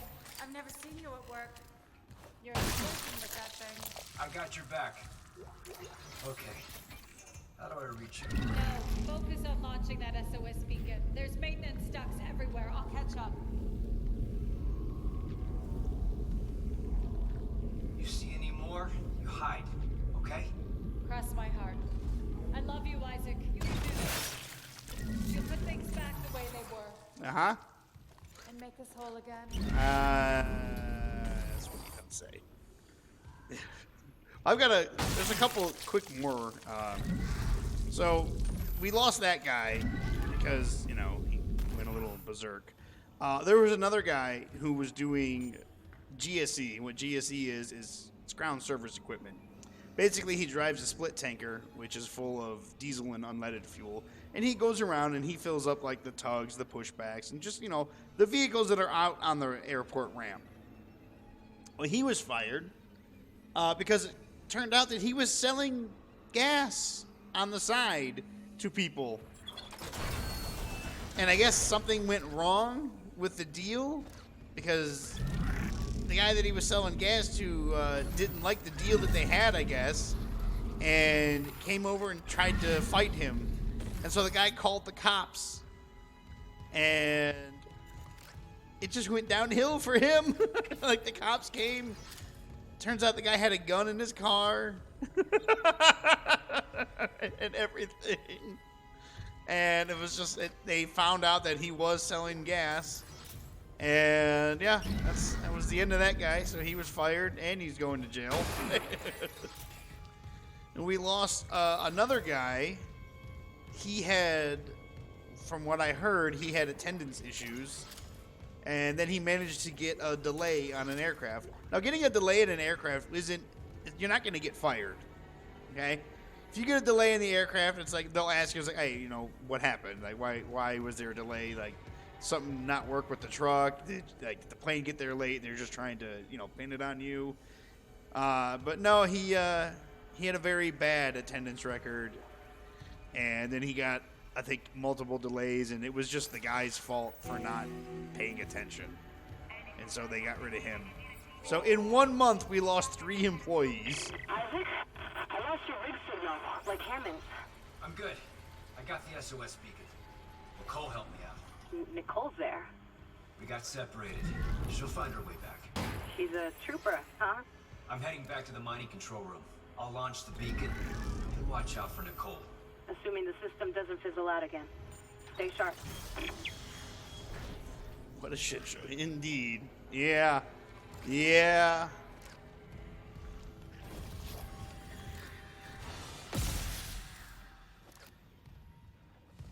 On the plus side, when my brother-in-law came up here, he had a job interview. He got the job he interviewed for. So that's awesome.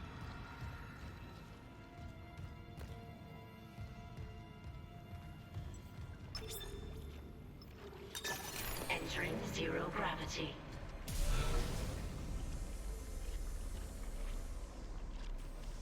Yes, it does. And to top it all off, apparently we got another contract to fuel another airline. And my one supervisor is like, I don't understand why they did this. Like, we don't have the people for it. Not only that, we don't have the trucks for it. Because apparently we have like 17 trucks in the fleet. And like a handful of them work. Security recording retrieved. Isaac? It's Liz Cross. I heard gunfire. It had to be you. Or Jacob. I thought I'd never see you See again. family and friends. Oh, Yeah. get us home. And my There's an SOS beacon nearby. my sister We can call is for married help. to my brother-in-law, This obviously. place has really got to you. She'll be coming up, I guess, Isaac, next I have this Jacob's Sunday code. coming up. I can get you And into the she's got a workshop. couple job interviews. Come on. And if they can line up the jobs and whatnot, they'll be moving up to Maryland. And I'm very excited. Because a lot of the family will be together again.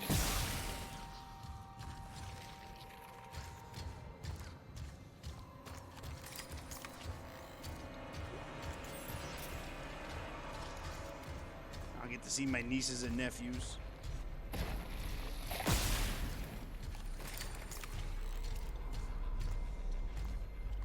A handful. Yeah, you could say that. So what the family consists of, starting from my older brother, he's got a boy and a girl,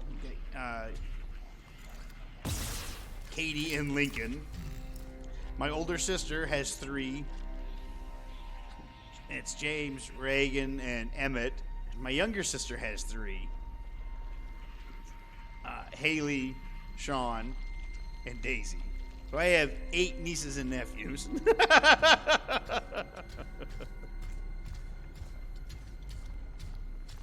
And if like the whole family gets together and goes out somewhere, it's like,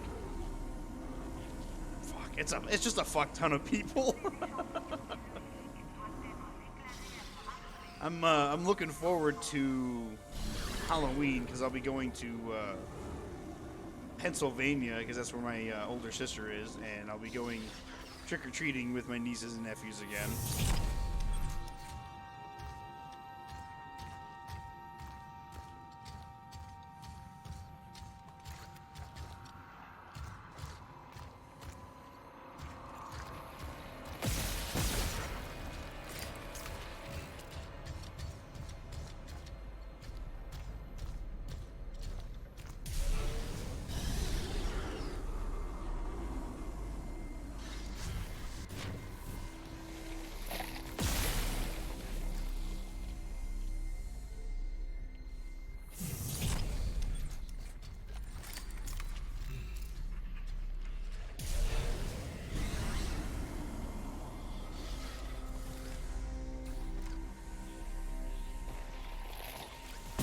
Oh yes, so much fun.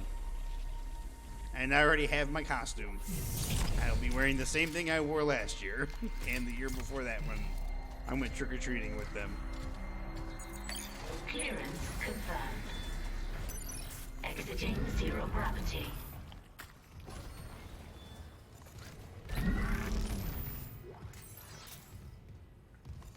Mr. Krabs!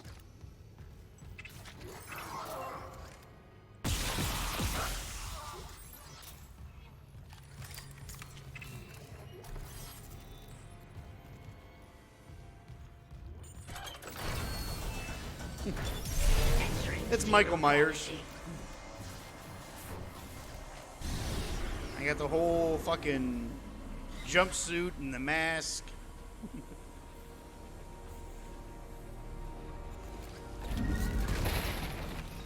And I have this little Bluetooth wireless speaker, and I put it in one of my pockets, and then I play the Halloween theme song while I'm walking with them.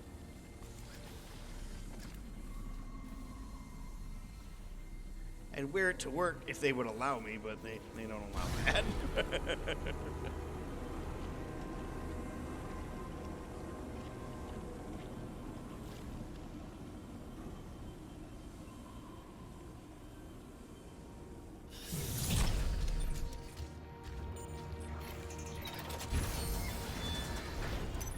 Exiting zero gravity.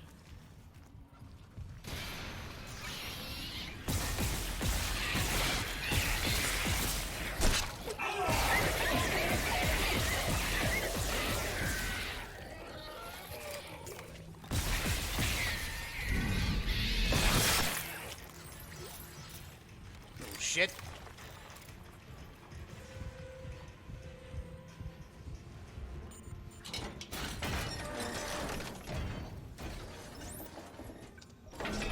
The mining deck.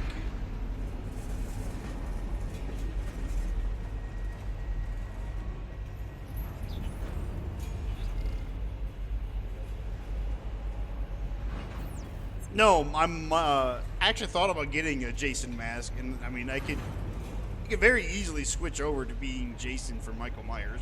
They pretty much wear the same fucking jumpsuit. Warning, power failure.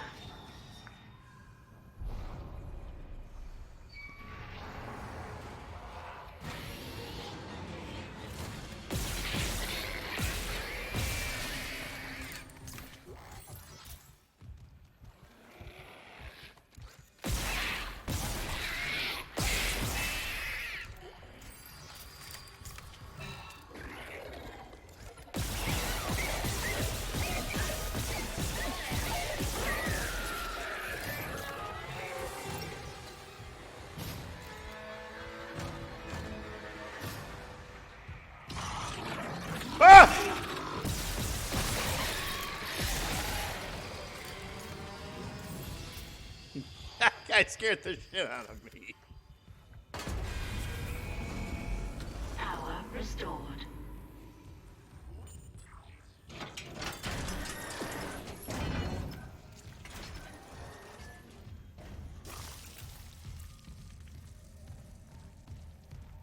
All right, and I have one more quick story. It's nothing bad. It was not yesterday, but the day before. My supervisor, he was backing me out from an aircraft, and all of a sudden I hear this loud, like, it literally sounded like metal grinding on metal. And I was like, what the fuck is it? It was so loud and jarring. I fucking jumped. And when I turned around, I was like, what the fuck was that? There is the other fueling company that's at the airport. Their truck was there. And I just see this giant plume of black smoke coming up. And I was like, what the fuck? And then immediately clicked. I was like, oh, I know what happened. One of his tires exploded.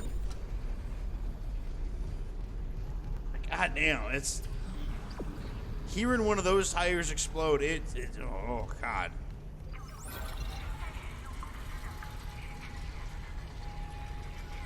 He was okay. The truck was okay. It just the sound. It's like, oh, it was very jarring.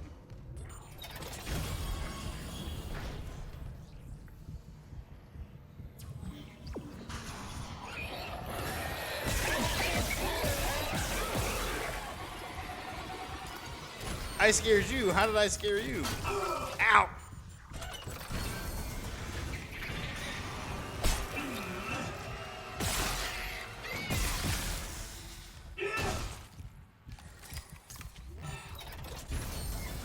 No, not particularly. It's just one of those things that you know, it can happen. It doesn't happen often though. Not at all. Administrator access granted. Prepping launch tubes.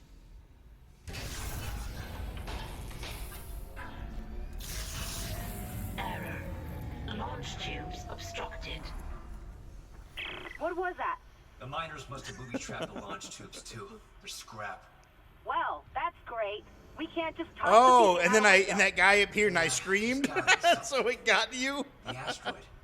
The one in the mining bay for smelting. What about it? If I attach the SOS beacon to that asteroid and then launch it away from the ship, we'd get a clean broadcast. And you'd get yourself killed. The machinery in there is still running, Isaac. Then it probably kept those things out, too. This is our best shot, Kendra. I'm taking it.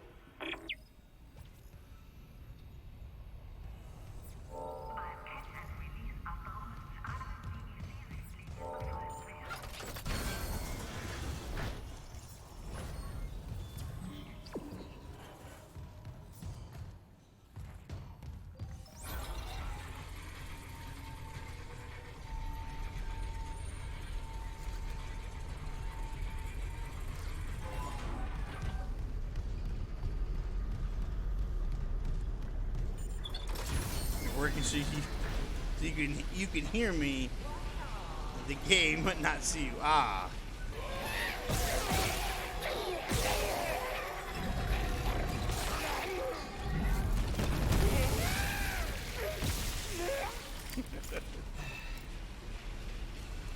Ah, okay.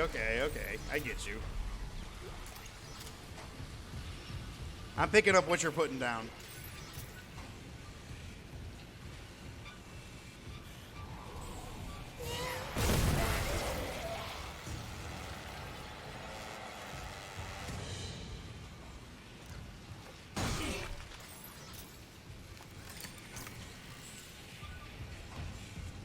Where's the spare inch? Oh, it's in the other room.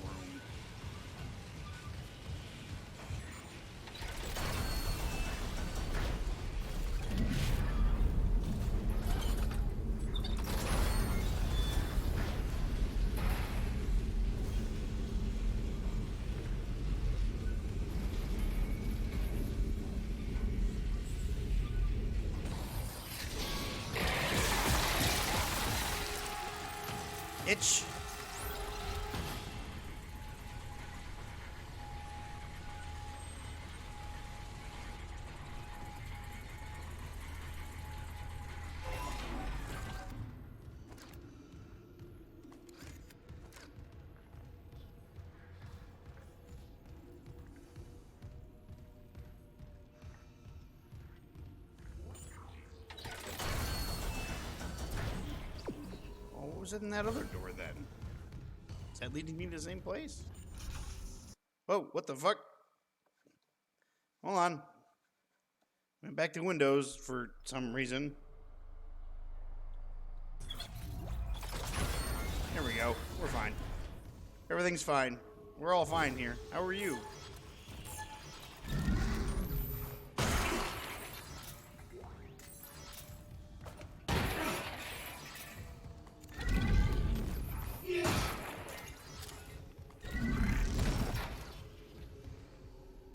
This was a storage room.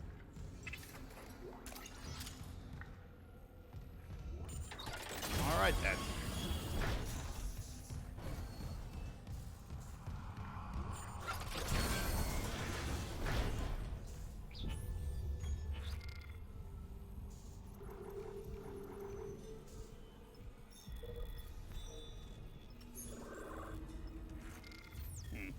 I was wondering if it was going to show me how many marker fragments I've picked up, because I've picked up quite a few.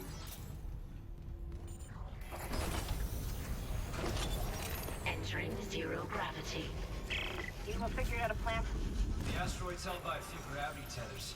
There's no emergency shutdown. I'll have to disable them the hard way. Plant the SOS beacon on the surface.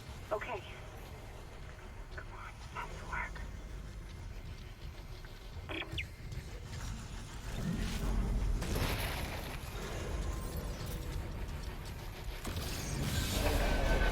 Caution. Gravity tether disengaged.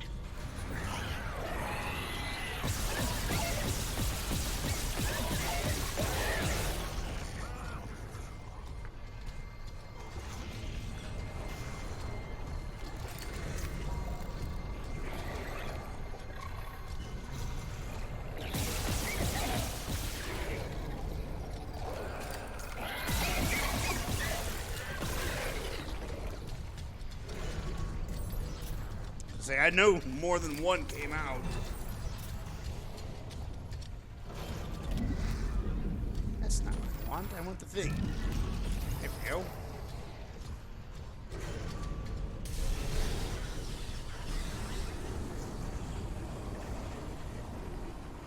This room is a lot bigger than I thought it was.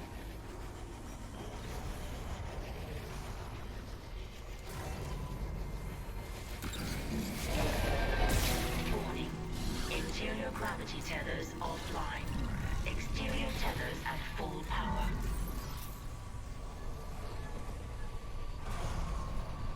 Alright, Brian, let's not fuck this up. I gotta go outside into space.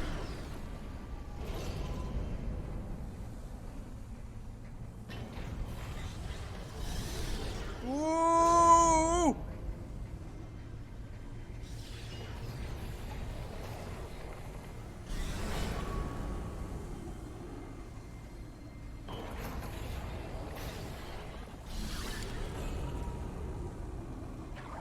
We're in space!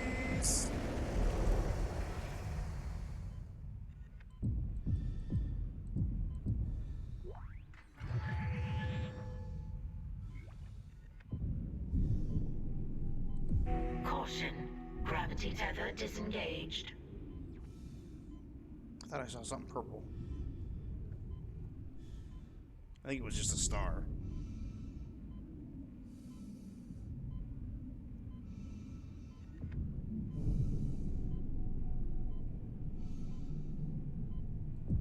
Warning. Payload 8772 is no longer tethered. Untrained personnel must leave the mining bay immediately.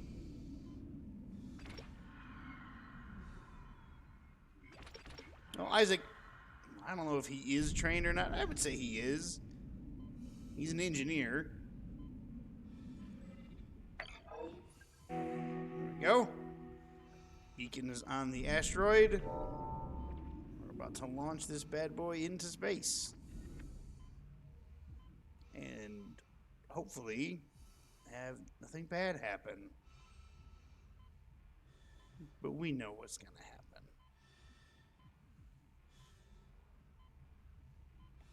We all know what's going to happen. Nothing good ever happens in the Dead Space universe. It's like the 40K universe. Everything is just bad. Ugh.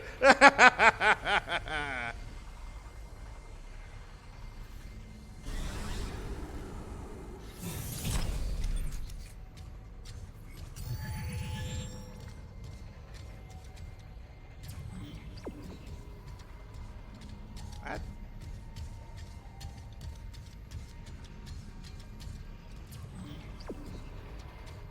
Doesn't matter if I go through that door or this door.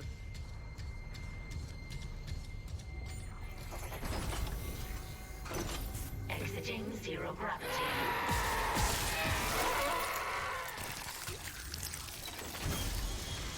He was door camping.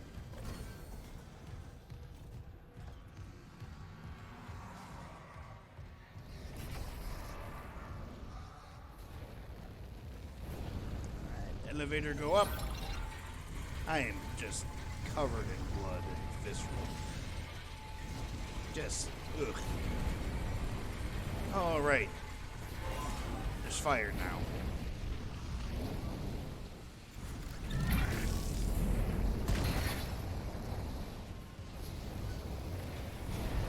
I should take a look at my rig.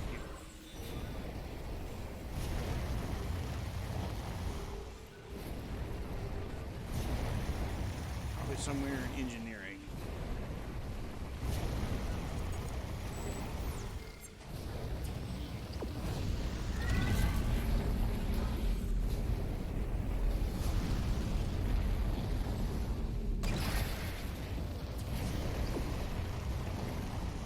Don't get burned.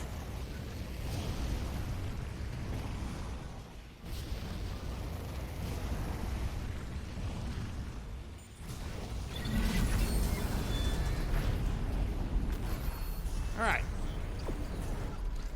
Come on, little battery. I'm going to put you back into a spot.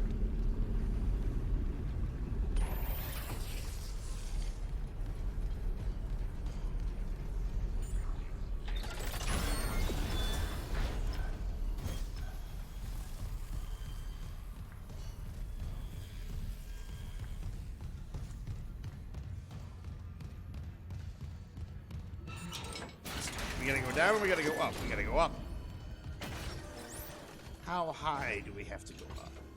He said he's engineering. He's not in the mining area.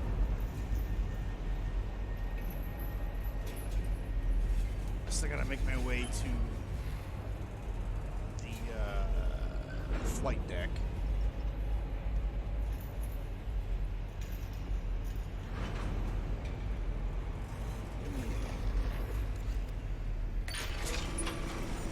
Hey, buddy.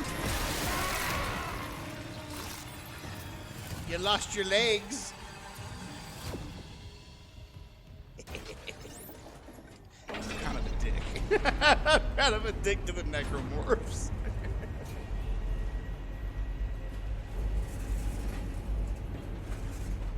But can you really be a dick to creatures that only want to kill everything and push them all into one gigantic biomass, an event called convergence?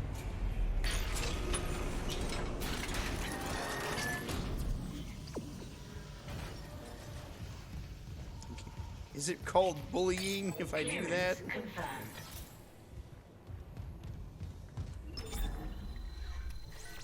I laugh at their pain and their feeble attempts to try and stop Isaac.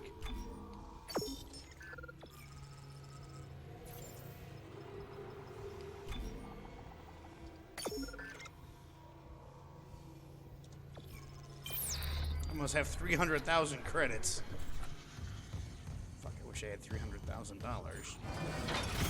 How much good I could do with that.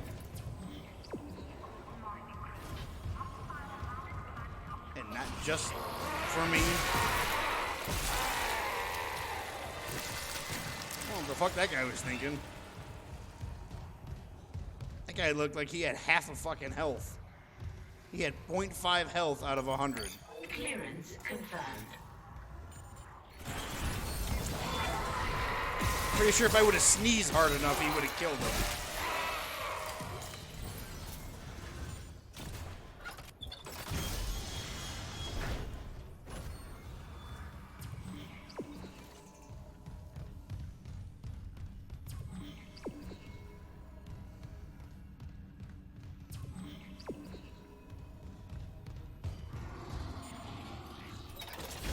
level 3 clearance now. I know there's places I can go that I couldn't before.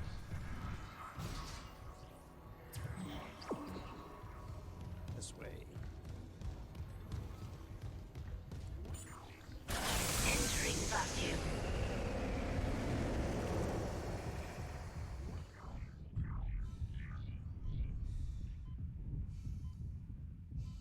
Down here. Exiting vacuum.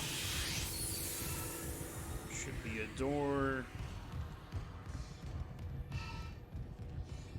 This door and to the right. I meant left. Ah! Jesus! We'll beat your motherfucking ass! Oh my god, that scared the shit out of me! Fuck.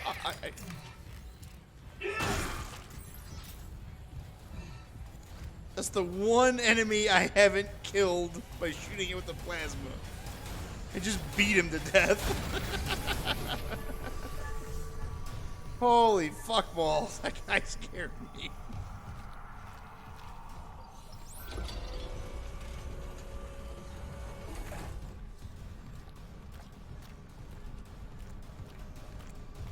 Guess that's what I get for running around everywhere.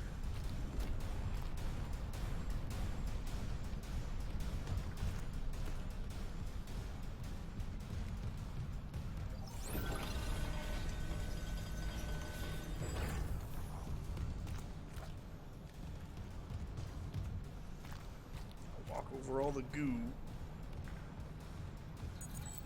Clearance confirmed.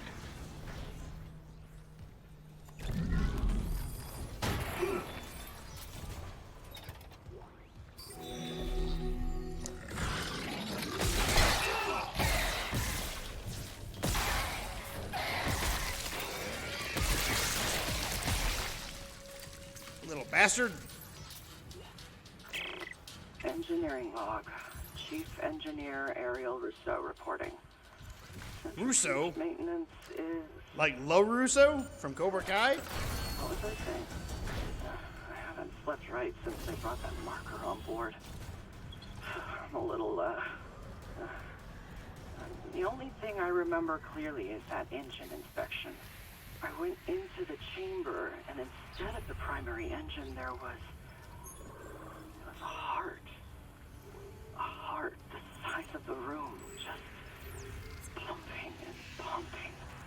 And Henderson said something, and when I looked back, it was a machine again.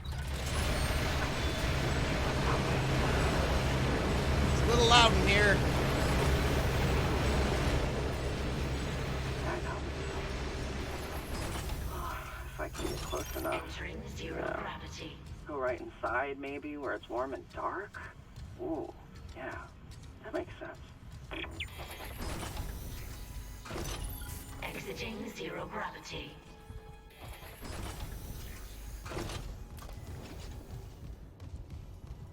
Alright, let's get on the tram system. We gotta go to the bridge.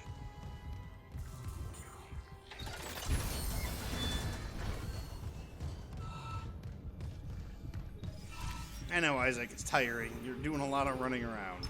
Bridge. I'm actually supposed to do... I'm supposed to launch the asteroid in engineering, so I gotta go all the way the fuck back there.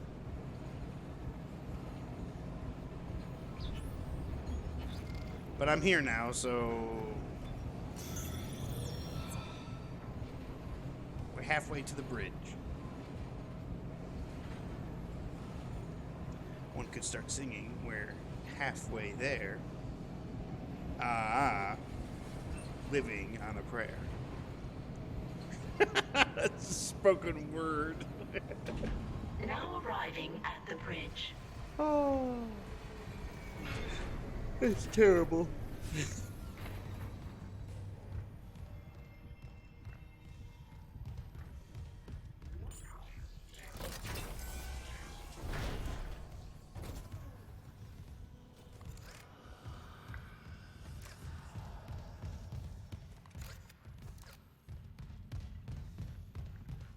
extra dark here for some reason.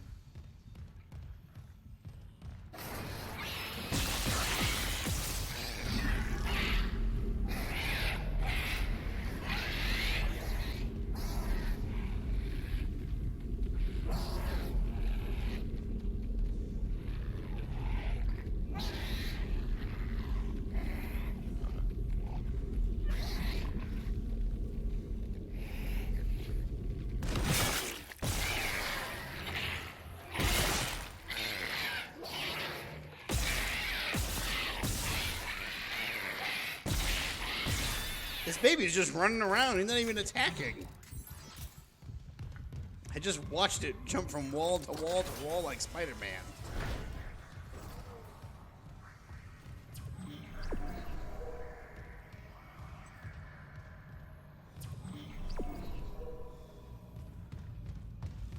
Gotta find the bridge report. Clearance confirmed.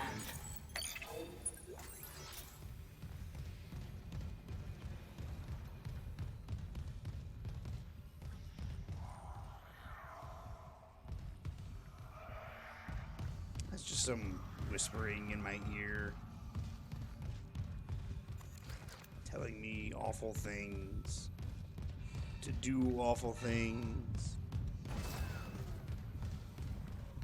Just gonna try and put it out of your head.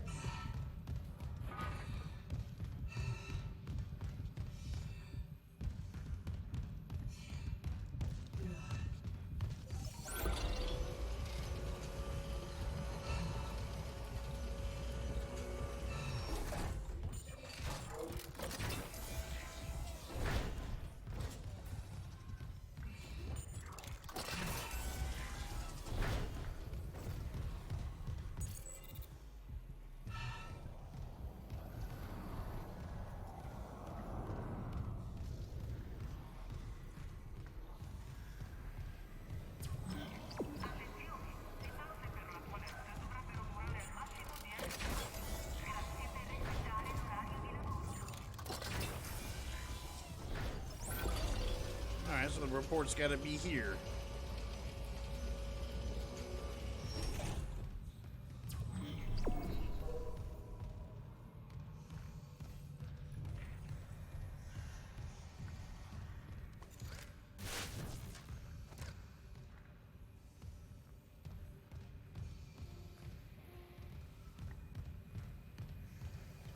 Time to look under every nook and cranny.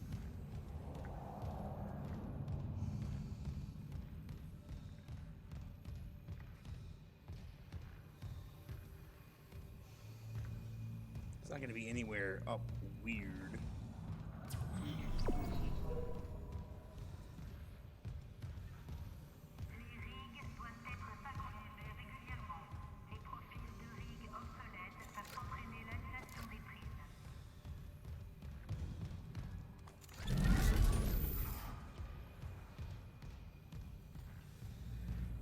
When I found it once, I can find it again.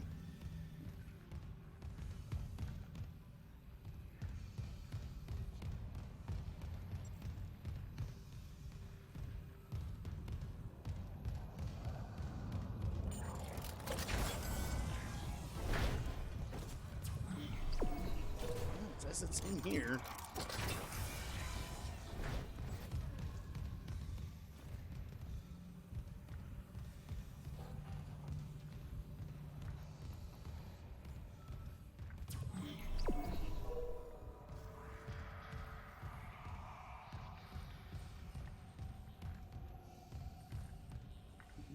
I don't see nothing.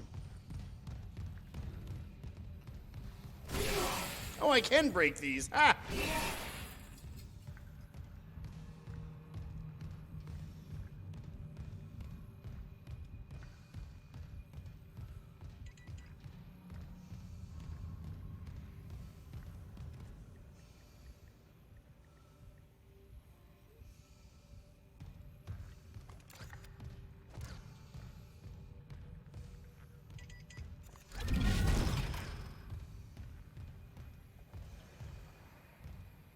There's a magical flying styrofoam cup.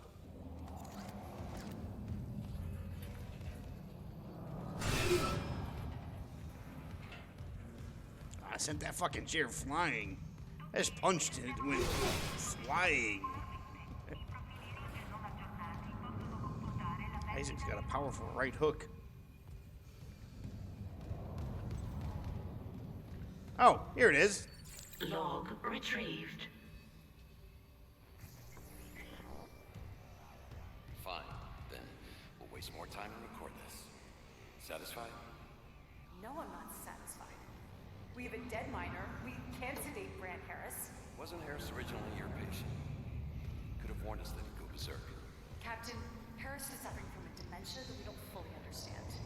He was making progress until Dr. Mercer took his case over my objections. I've read them. And frankly, this vendetta against Dr. Mercer just sounds like more of your bigotry. My what? Deny that you've counseled members of our church and turned them against unitology? I'm telling you that Mercer's treatments are immoral and dangerous. And why does he keep taking Harris to hydroponics? Medical is a sanctuary, not Mercer's private lab, so stop covering for him. More accusations and still no proof. You know your way out. He won't stop at Brand Harris, Captain. You know that. Yeah, Nicole, you tell him. Tracking related rig activity. Yay!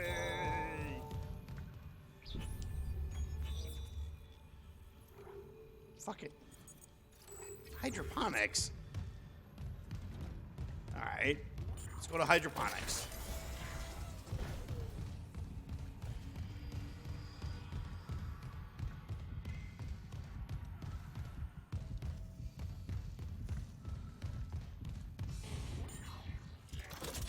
Somebody dropped something. I heard it.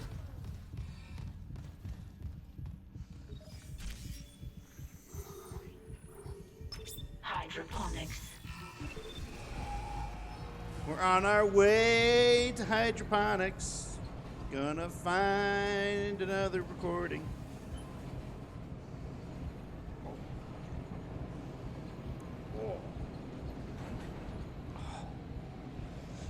Oh, that reminds me. I don't know why that reminds me, but it reminds me. I have to find some short stories to read.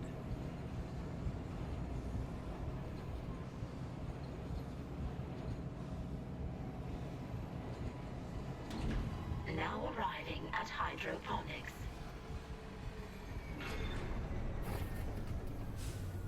I'll pull up that Reddit. Just have it off on the side for right now.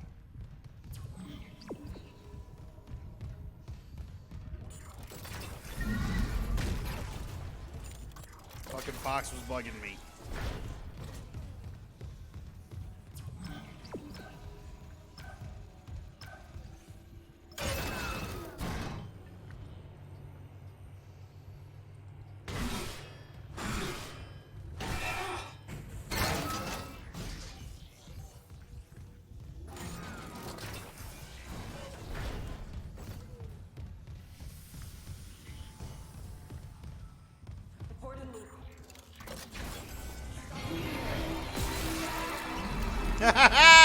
Get one tapped, bitch.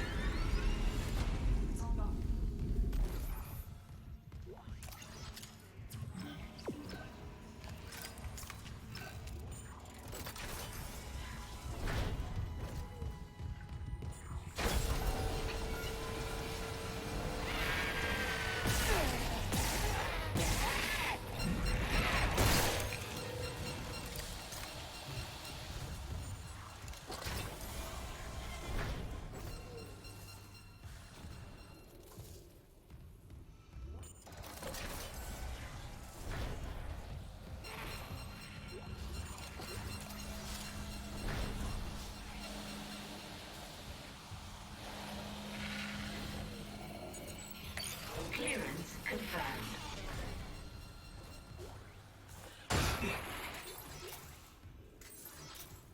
Here's something out there. Oh, power node.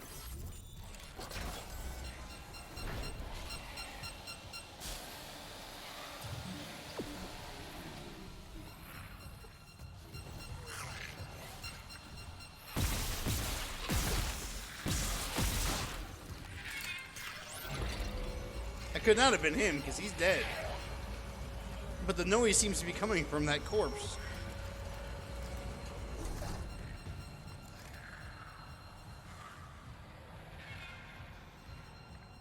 Huh.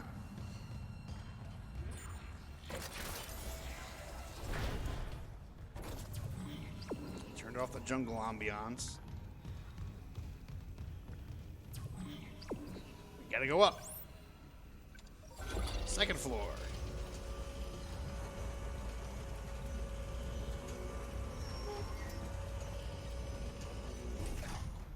Left or right? To the left. To the left. To the left. Left.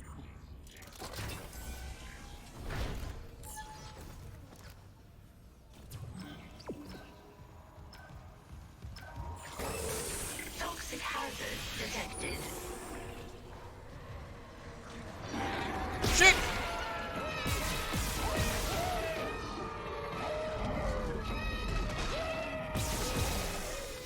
Ooh, my lord. You big fat bastard, you scared the shit out of me.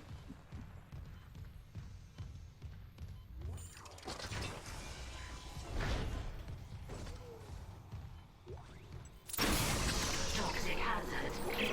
You don't mind me recording, do you? You lose language.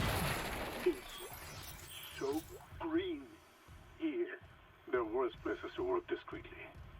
They keep poisons here that would never be allowed near That's medical. his job. And Well, he now did a very good you're job. vulnerable to He's harm. dead now, but he did a very good job of scaring the shit out of me. Will I kill you? If you try, Mr. Harris, I have options. The containment module, for example. Remember your last brain surgery? Stasis with consciousness? Quite useful. If only I hadn't wasted so much osmium on my last module design. It hurt. And how do you feel now?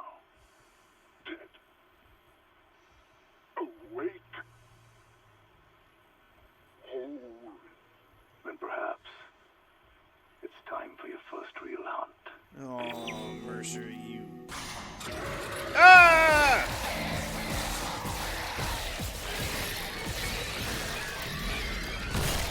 Stick around. Prototype stasis module.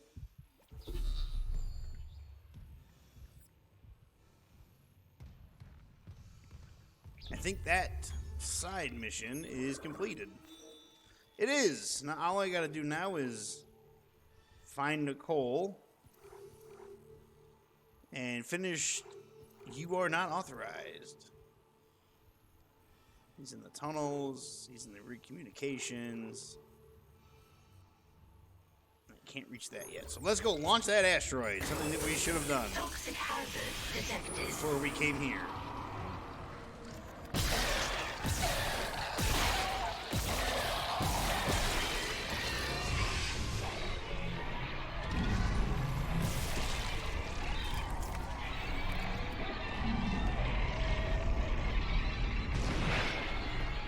Headshot. Are you dead?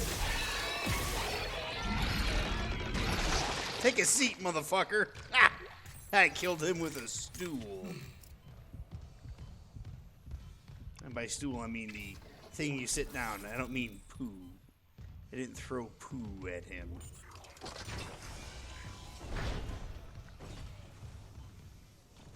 Toxic hazard cleared.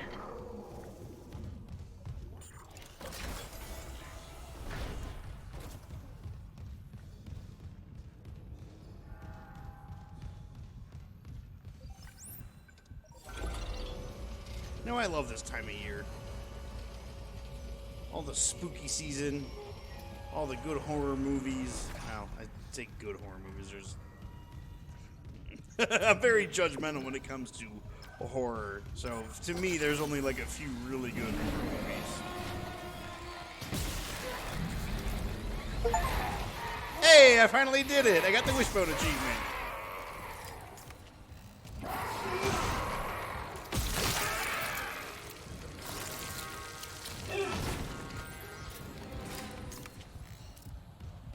Oh, you're the same way? Yeah. Kindred spirit.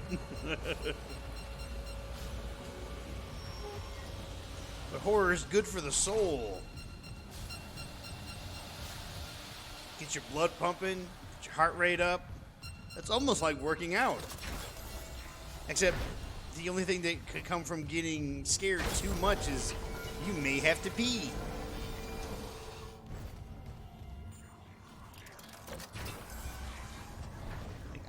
I kind of have the urge to pee, but that's because I had a soda and a giant thing of water, and I'm still playing.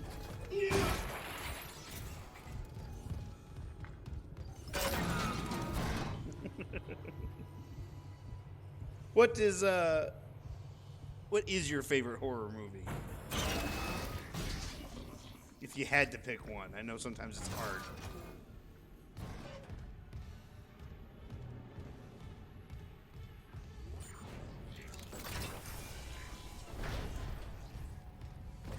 Hydration is indeed a must. Mining engineering. I think my favorite is Arriving at mining seeing engineering. like people have taken videos like around their house that they can't explain.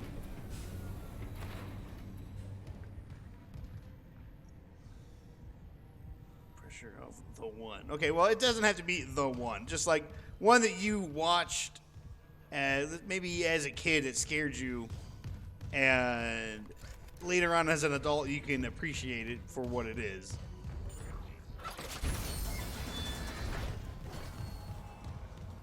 How good of a job they did with it.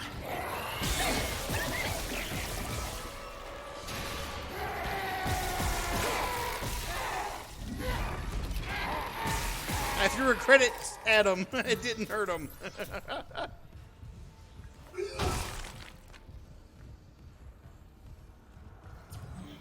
What am I doing here? I didn't want to come here.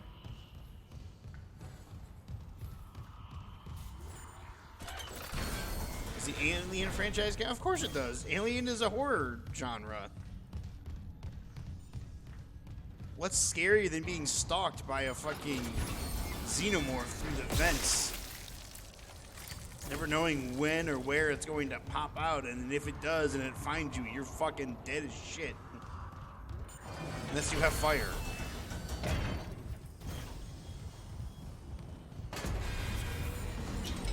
Power restored.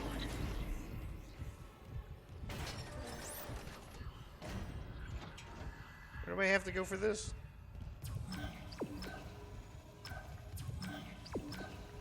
How do you go down?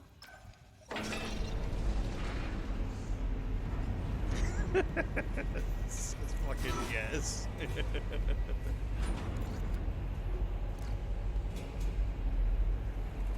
Like when I played through Alien Isolation, that game was amazing, but it fucking made my heart rate go.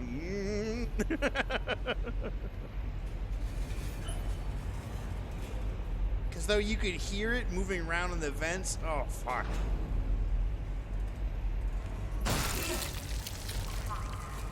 Oh yeah, of course. I'm all about the spooky shit.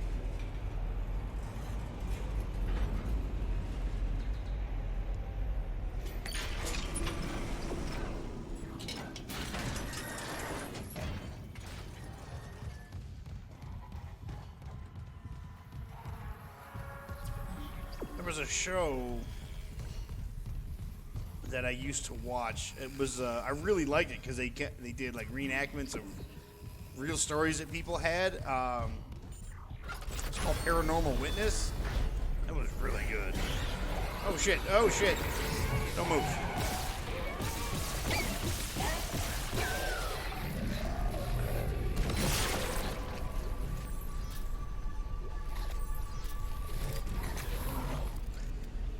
Are you dead? He's dead.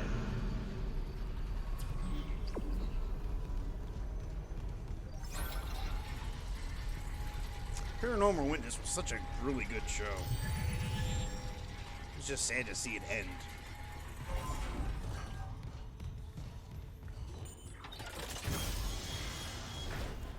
You have a hard time with paranormal stuff? It gets to you in the way you can't quite shake off?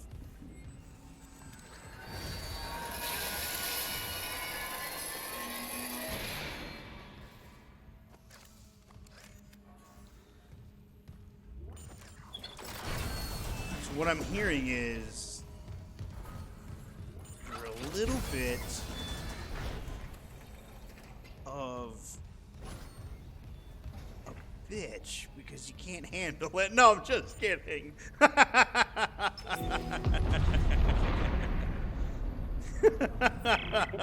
just kidding. The beacon's online, broadcasting wideband. I'll align the receiver. This will take a minute. Head on back to the tram station.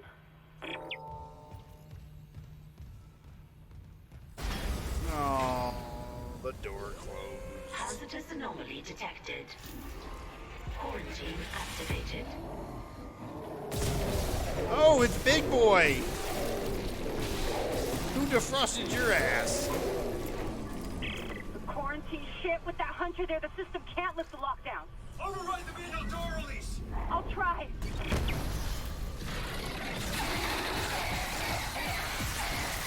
Damn it, the explosion's right half the circuit. Almost there. Hold it off. He ain't going nowhere. I got it. Hit the manual release. Manual release is ready. Damn it. Try the door now. I'm trying. All right.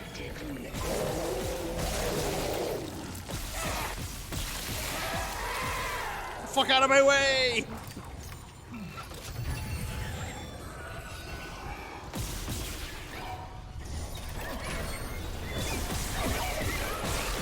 I'm not letting you live, bitch. You're going down.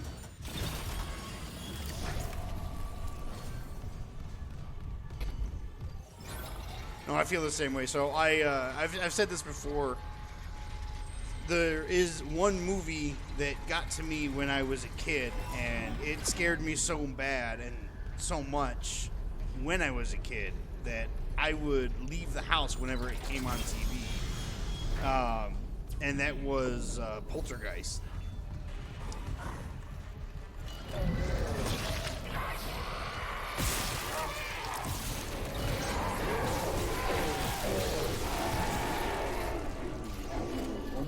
That movie scared the shit out of me. And like I said, I literally would leave the house.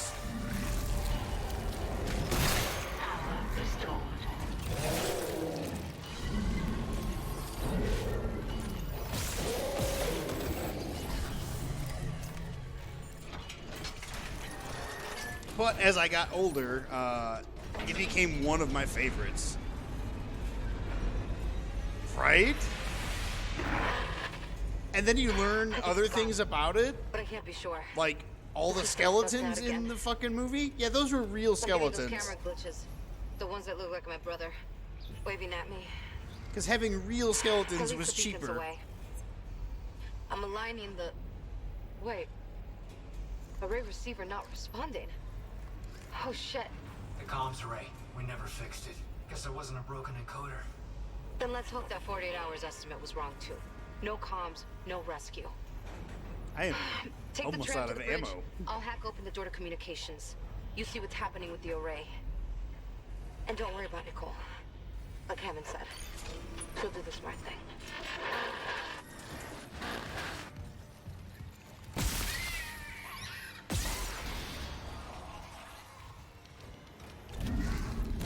Fire safety, motherfucker!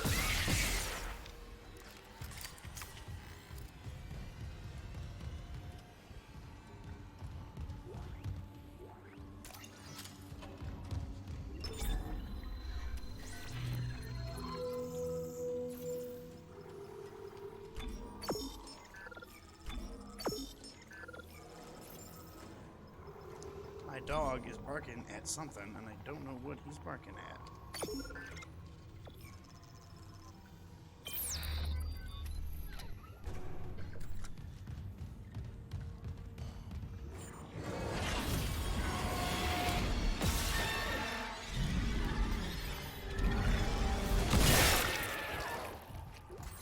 Haha, fat man, you didn't scare me that time.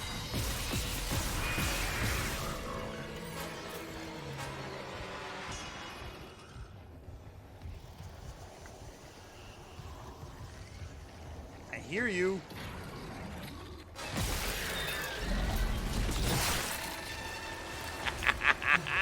Get fucked.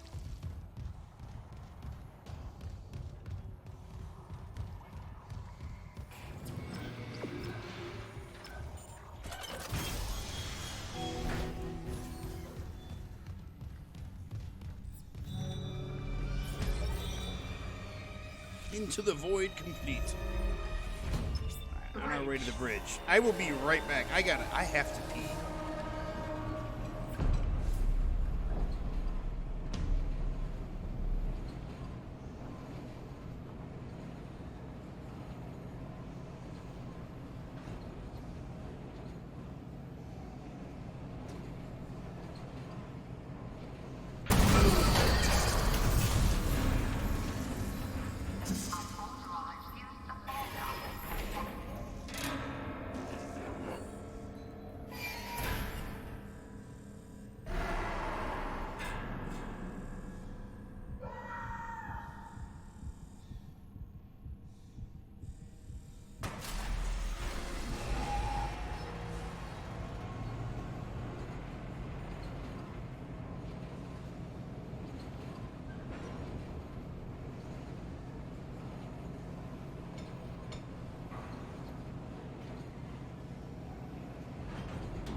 Now arriving at the bridge.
Alright, I'm back. Ooh, shit. I feel so much better. The game is rough. Why? What happened? What did I miss? We did it. Isaac, a ship just shocked in. The USM Valor. They must have heard our SOS. That fast? What's a military ship doing way out here? Out on patrol? Whatever. Right now I take a rescue from a fucking magpie. Head for communications. I Once don't we think a fix the bird comms can array, rescue us. we can get all the answers we need.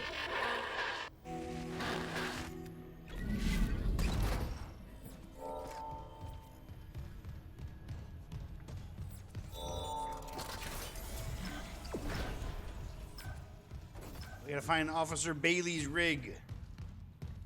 He's here in the comm center.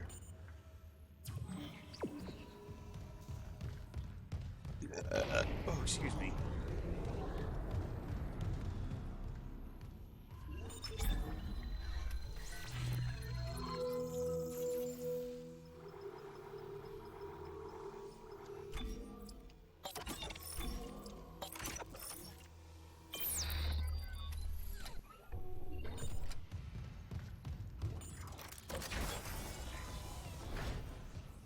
Am I gonna hear the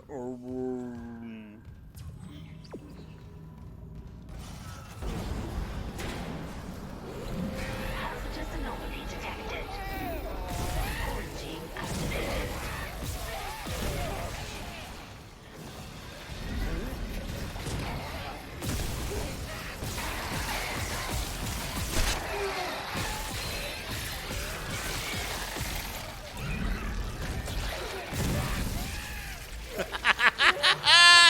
fucked.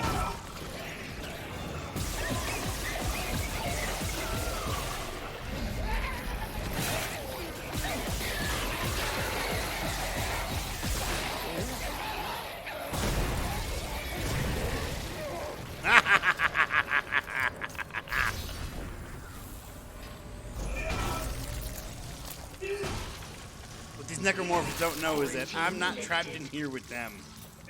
They're trapped in here with me.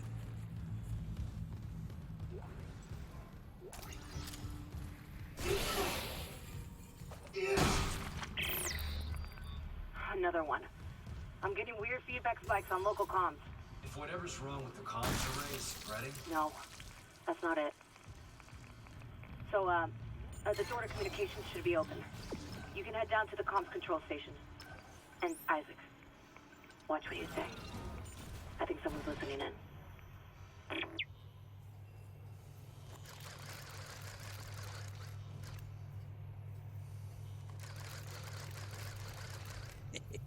It's so stupid.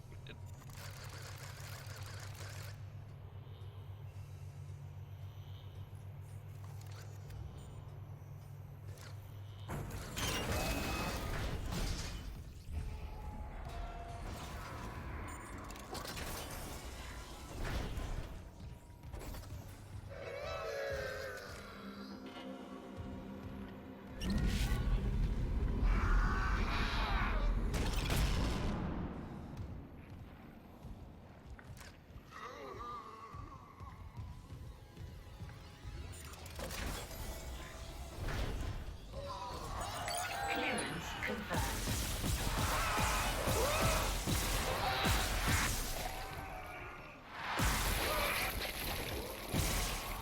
Ah, fuck you, you're dead. Clearance confirmed. Clearance confirmed.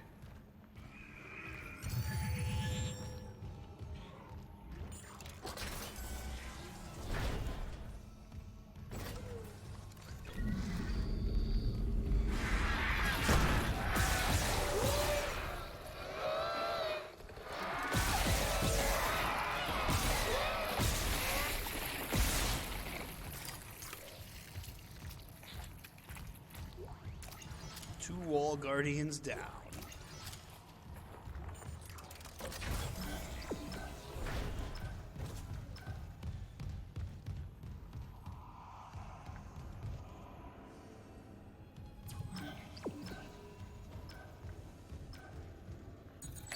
Clearance confirmed. Let's see what's in here. 1,200 credits. A couple of boxes with some more money. Some ammo.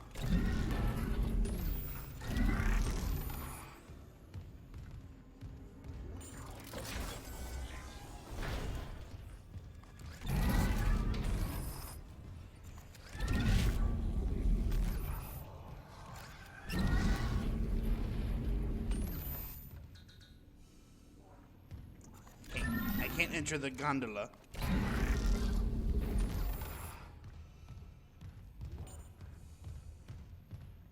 Amityville Horror. Yeah, I've seen that one. With Ryan Reynolds, which he played a really good crazy guy. Repair technician has been notified. Communications log. First comms operator Bailey reporting. My I want Bailey's this on rig. record. The ship is under attack, but Captain Matthias has refused to issue a distress call. And we all know why. This whole operation is illegal. Aegis 7 was sealed off. They knew it, we knew it, and we all kept our mouths shut. That ends now. Mayday, Mayday, Mayday. This is USG Ishimura calling C. Wait. I don't know if I've ever seen the original one. Jesus. He took the whole comms array offline. It's over.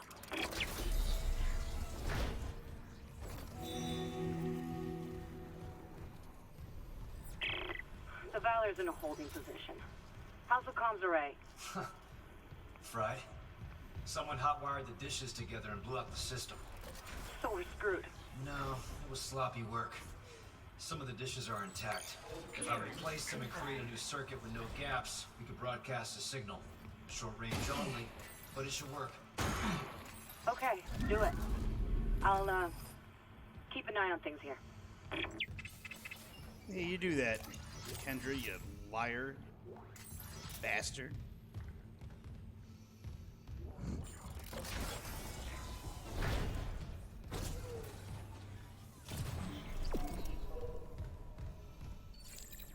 Unsent message retrieved from array buffer.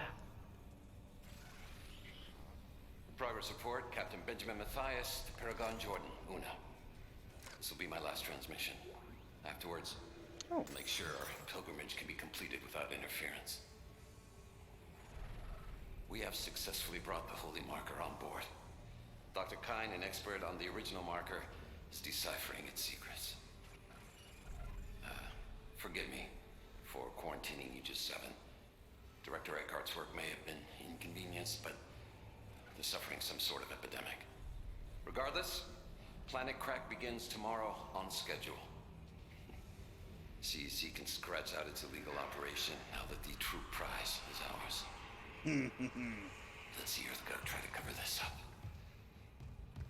Altman be praised. Matthias out. Fucking insane unitologist bastard.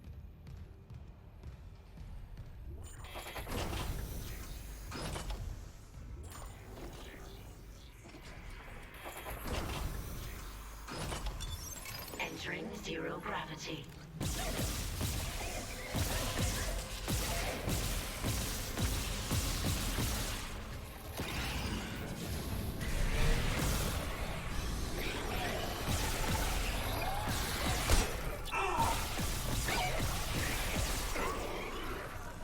Reload.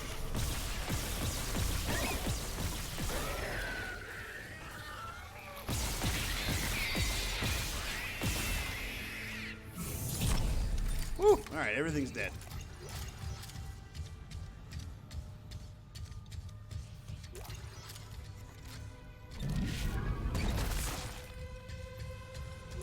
A movie that I always talk about and how much I really enjoy it is wrong button. Fuck, I just had it in my brain. God damn it. Just had it and then it disappeared.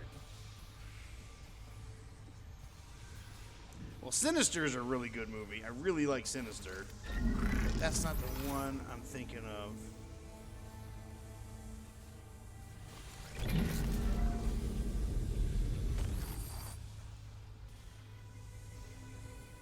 Oh, Insidious. Yes, fucking A. My cousin visited in, when I was living in Florida. I made her watch that. And she was like, why would you make me watch that? I was like, why not? Insidious is a really good horror movie. I really like it. You can go in here pretty deep. That's what she said. Oh, where's Bert when I need him?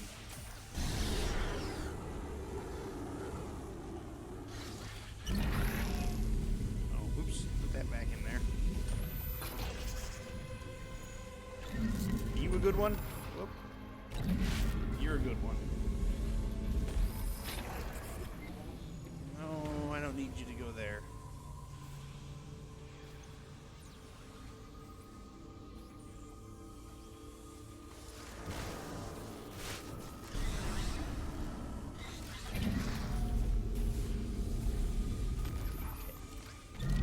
Give me all my puzzle pieces.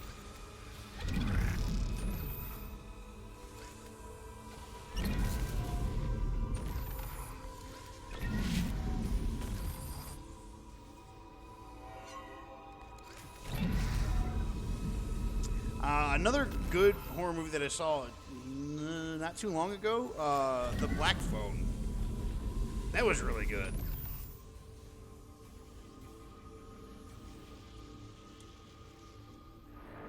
Quick with the one-liners. The lipstick demon was a big red stop sign for you. Oh, it was so good, though.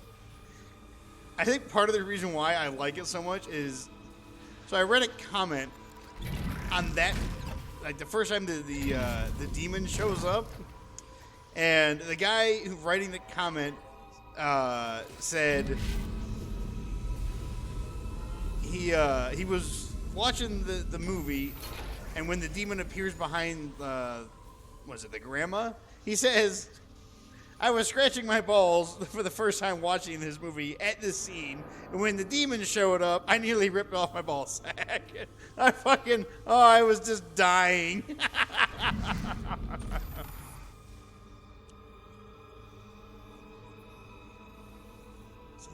Say which one again? I talk too fast and I forget what I say sometimes. We need to go up.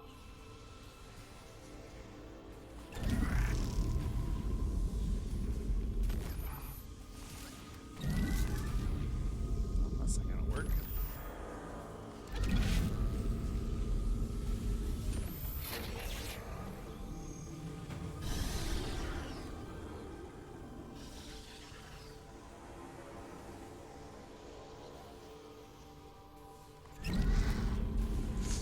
Name of the movie that was good. The Black Phone, and I did say Sinister too.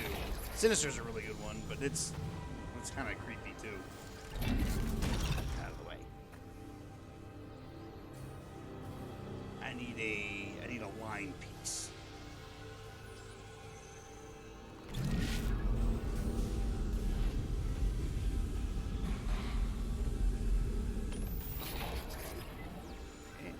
Another one that goes up.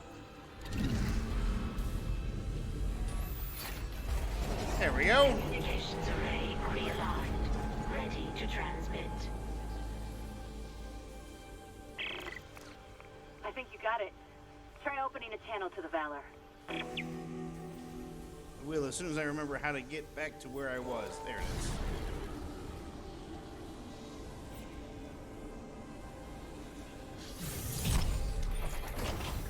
Black Phone has it stars Ethan. Ethan Hunt. No, Ethan Hunt. That's Tom Cruise's character in Mission Impossible. Ethan Hawke.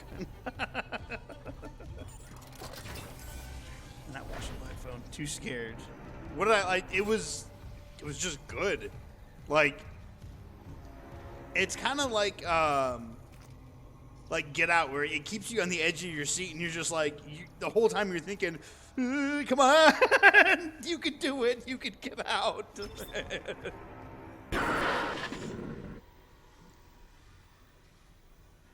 This is USM Valor, broadcasting on all frequencies to USG Ishimura in response to your SOS. We've picked up your escape pod number 47 and are en route to your position. Oh no. This message will repeat every 30 seconds until you respond.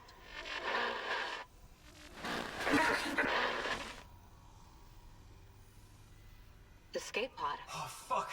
The pod Hammond jettisoned. It had Chet. That creature was inside. No. USM Valor, come in.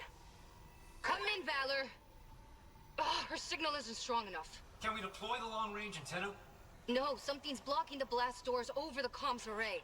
The hell? There'll be a manual release over at maintenance. I'll go. Keep trying to reach them.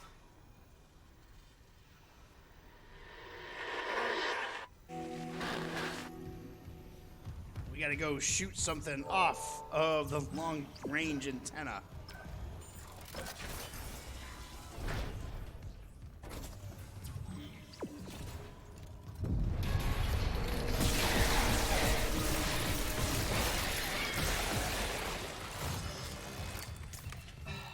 Ain't got time for you, Necromorph.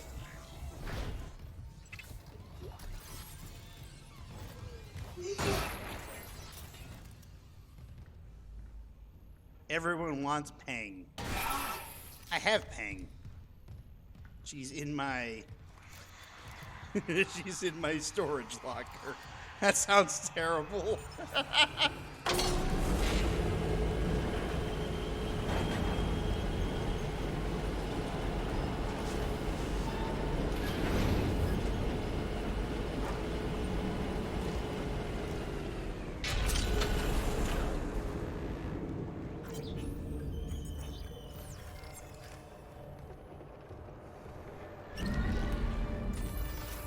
just a gold schematic sitting there.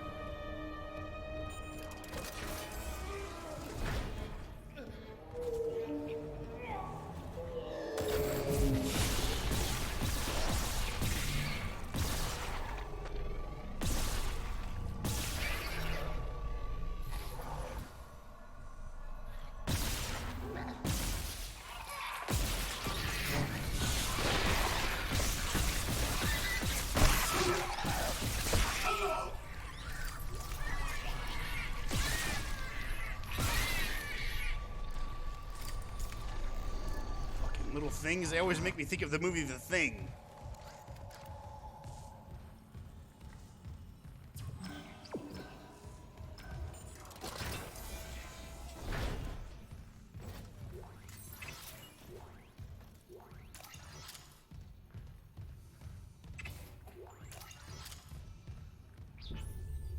That's my ammo. Ammo's good. Oh, there's a store right here.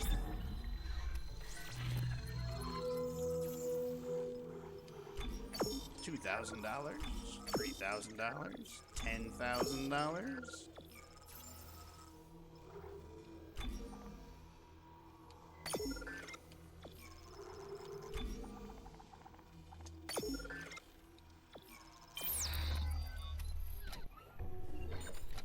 You love that movie and the remake? I saw the remake once and I didn't care for the remake.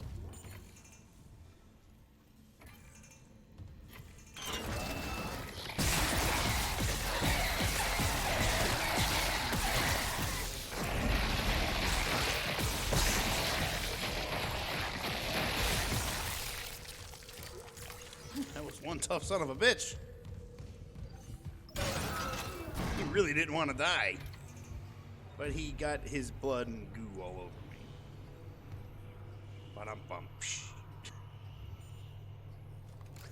This is like, when they remade Poltergeist, I watched it one time and I was like, this is terrible. Like, they took one of my favorite horror movies and they just, it felt rushed is what it felt like.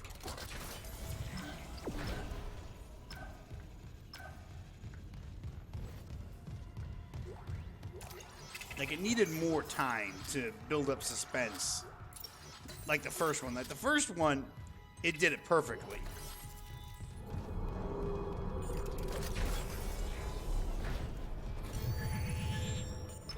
Error. Blast doors obstructed. Please contact a repair technician. I still can't reach the Valor. What's happening with the antenna? It's blocked by... It's the Leviathan. It must have snagged on the comms array after we spaced it. It's not coming off without a fight. Isaac, there's no time. There is if I use the ADS cannons. Manual targeting like No, before. I never saw I can shoot it right off the hull. I got this. Poltergeist You 3, because focus I on always the Valor. heard that the second one was okay, and the third one was just like, eh. Kind of like watching The Godfather. The first one's fantastic, the second one's pretty good, and the third one is kind of Vacuum. Entering zero gravity. Do what I did last time. I'm going this way.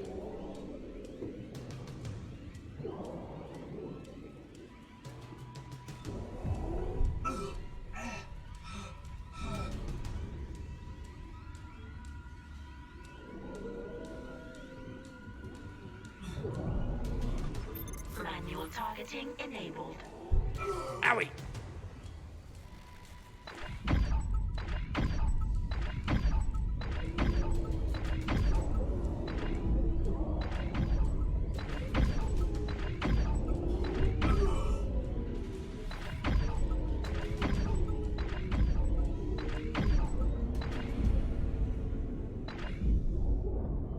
Warning.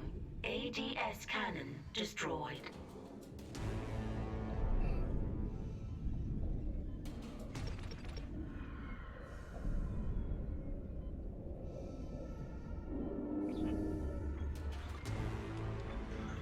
Oh, give me that full health.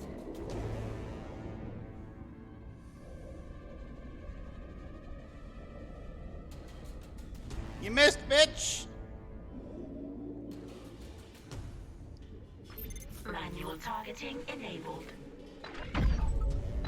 Ow.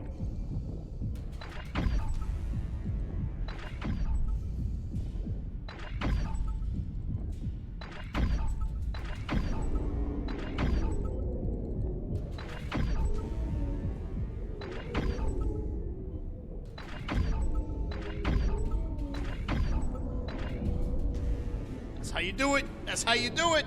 Warning. ADS cannon destroyed.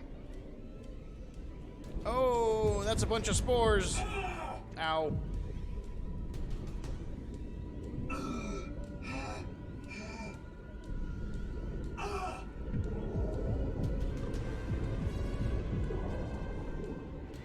Yeah, 40 seconds of oxygen left. All right. Oh my God.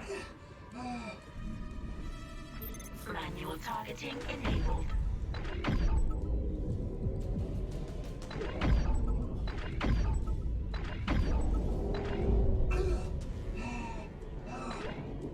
Warning. ADS cannon destroyed. Get fucked.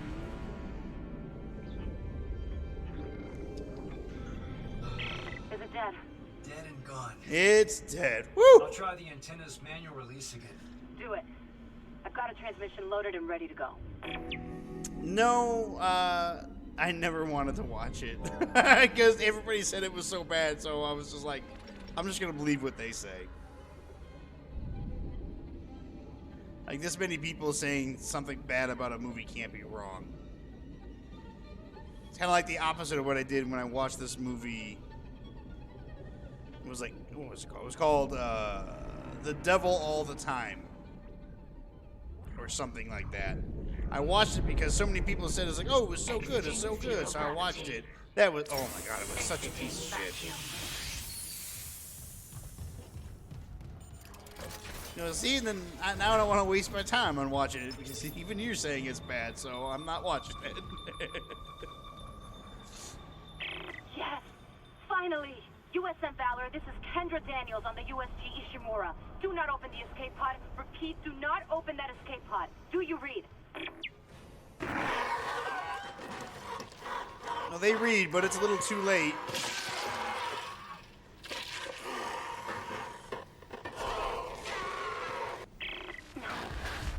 We're too late. The Valor! It's heading right for you! I can see that. Collision imminent.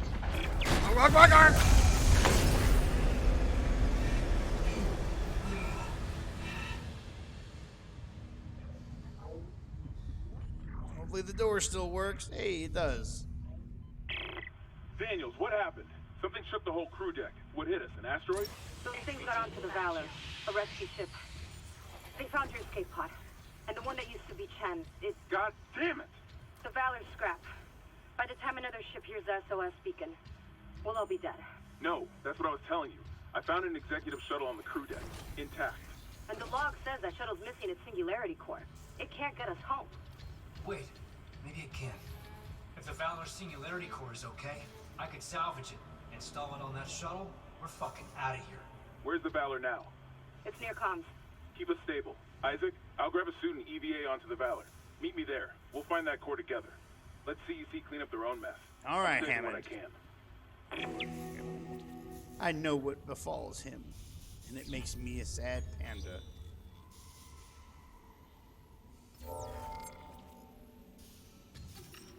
But I'm gonna save it, and that'll be the end of the gameplay for right now. But I have to find 2 short stories to read.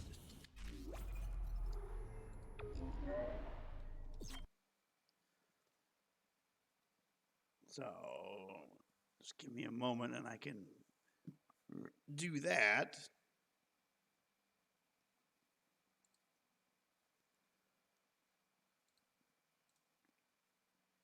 Of course, for background noise, I'll just play one of my videos.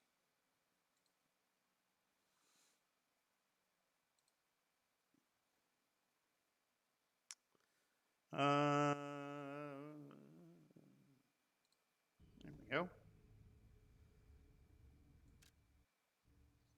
this will play in the background. And now I gotta find a couple of short stories to read real quick. Give me a minute while I search.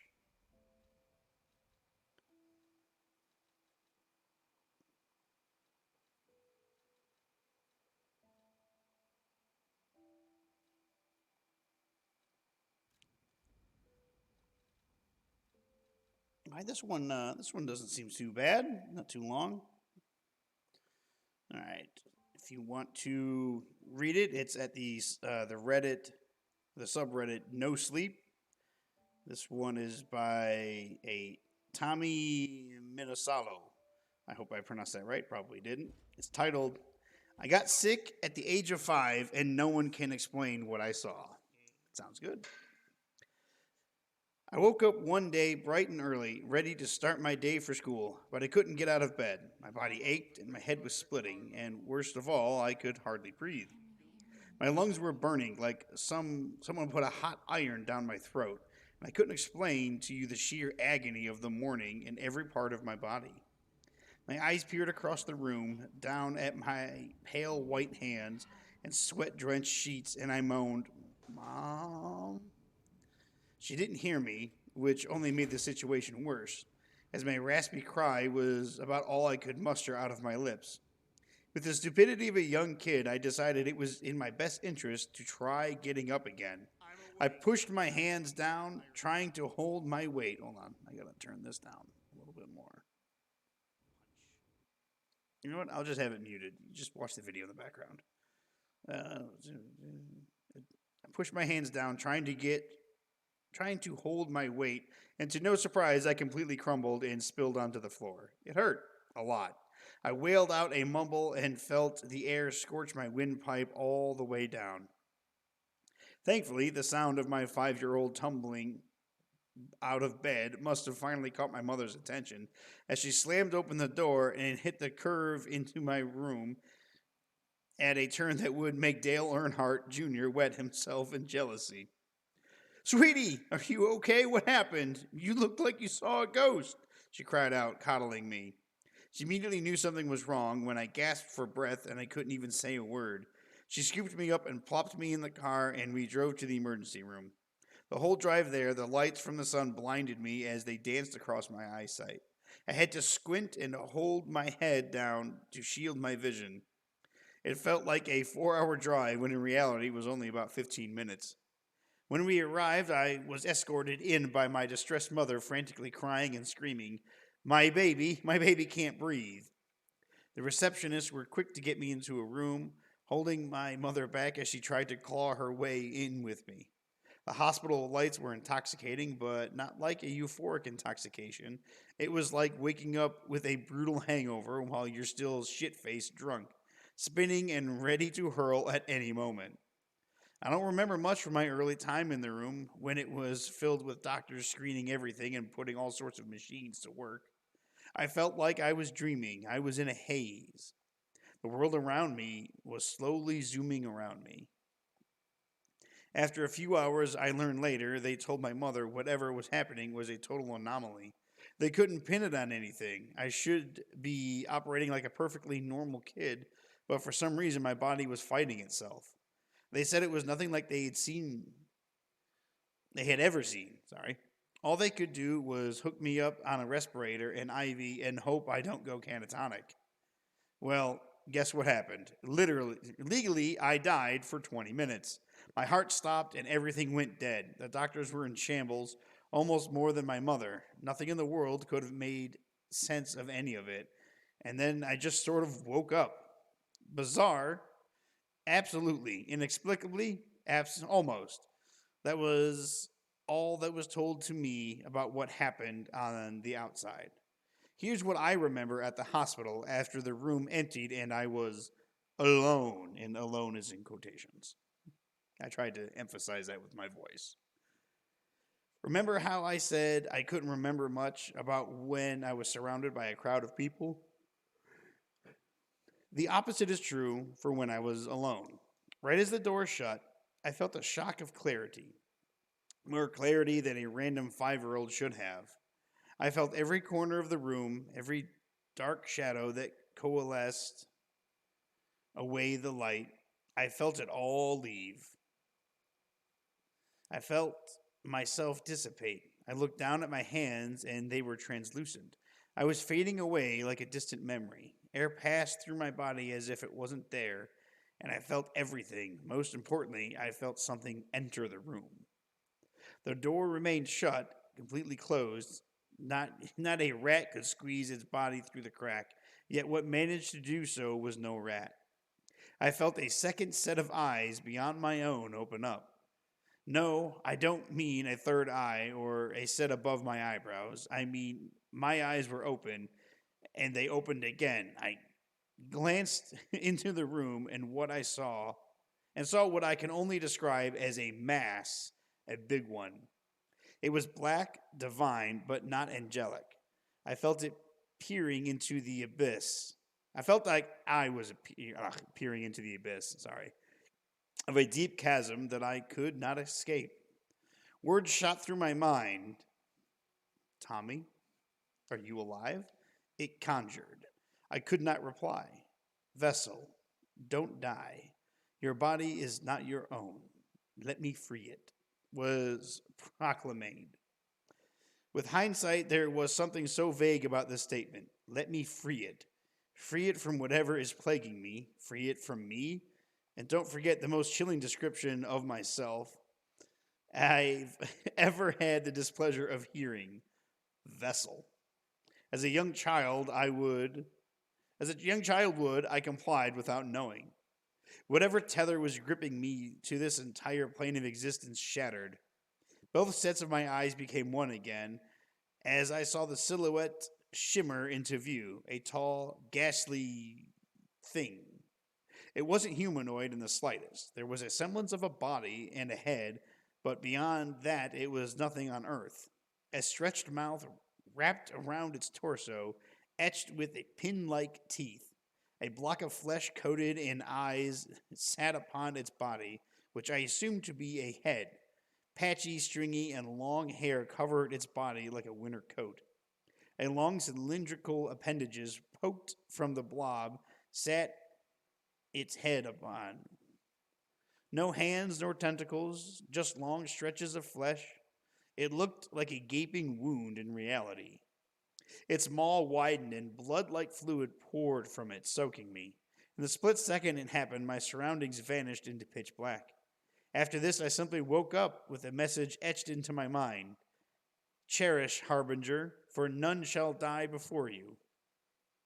As I woke, blood spewed from my mouth, not like a cough or a drip, a geyser. Doctors were surrounding me, their eyes glued open in shock to my survival. The heart rate monitor was cold until now, and now I had twice as much blood in my system as before, despite the efforts to drain it. I missed school that day, and when I got back, everyone greeted me with cards and gifts. Heartfelt words of joy were all I heard for a week. But that message still rang in my head. It still does. Sometimes it's the most vivid thing I feel. Nothing else felt so real before or after. I've done everything to reclaim that feeling, and none of it worked. It's driven me fucking crazy, and I've told therapists, doctors, friends, family, and none understood. A few days ago, I started to feel sick again. Something peculiar is that after that day, I've never gotten sick until now. It's like I was healed of all ailments and gained some kind of super immunity. It started with a headache and a fever, and slowly is progressing into a pain in my chest. My heartbeat is irregular, as if it's beating twice as much. My stomach hurts, and I'm struggling to eat food. I don't know what's going on, but I feel my mind slipping in and out again. This is why I've come to Reddit today. I've come to tell my story and to ask you all your opinion. Was it a dream, or am I just crazy? What was it if it was in fact as real as I think it was? Am I going back? What's happening to me? I don't think I have much time. And that's how it ends. Let's see. Let me find another short one. That one's too long. this one.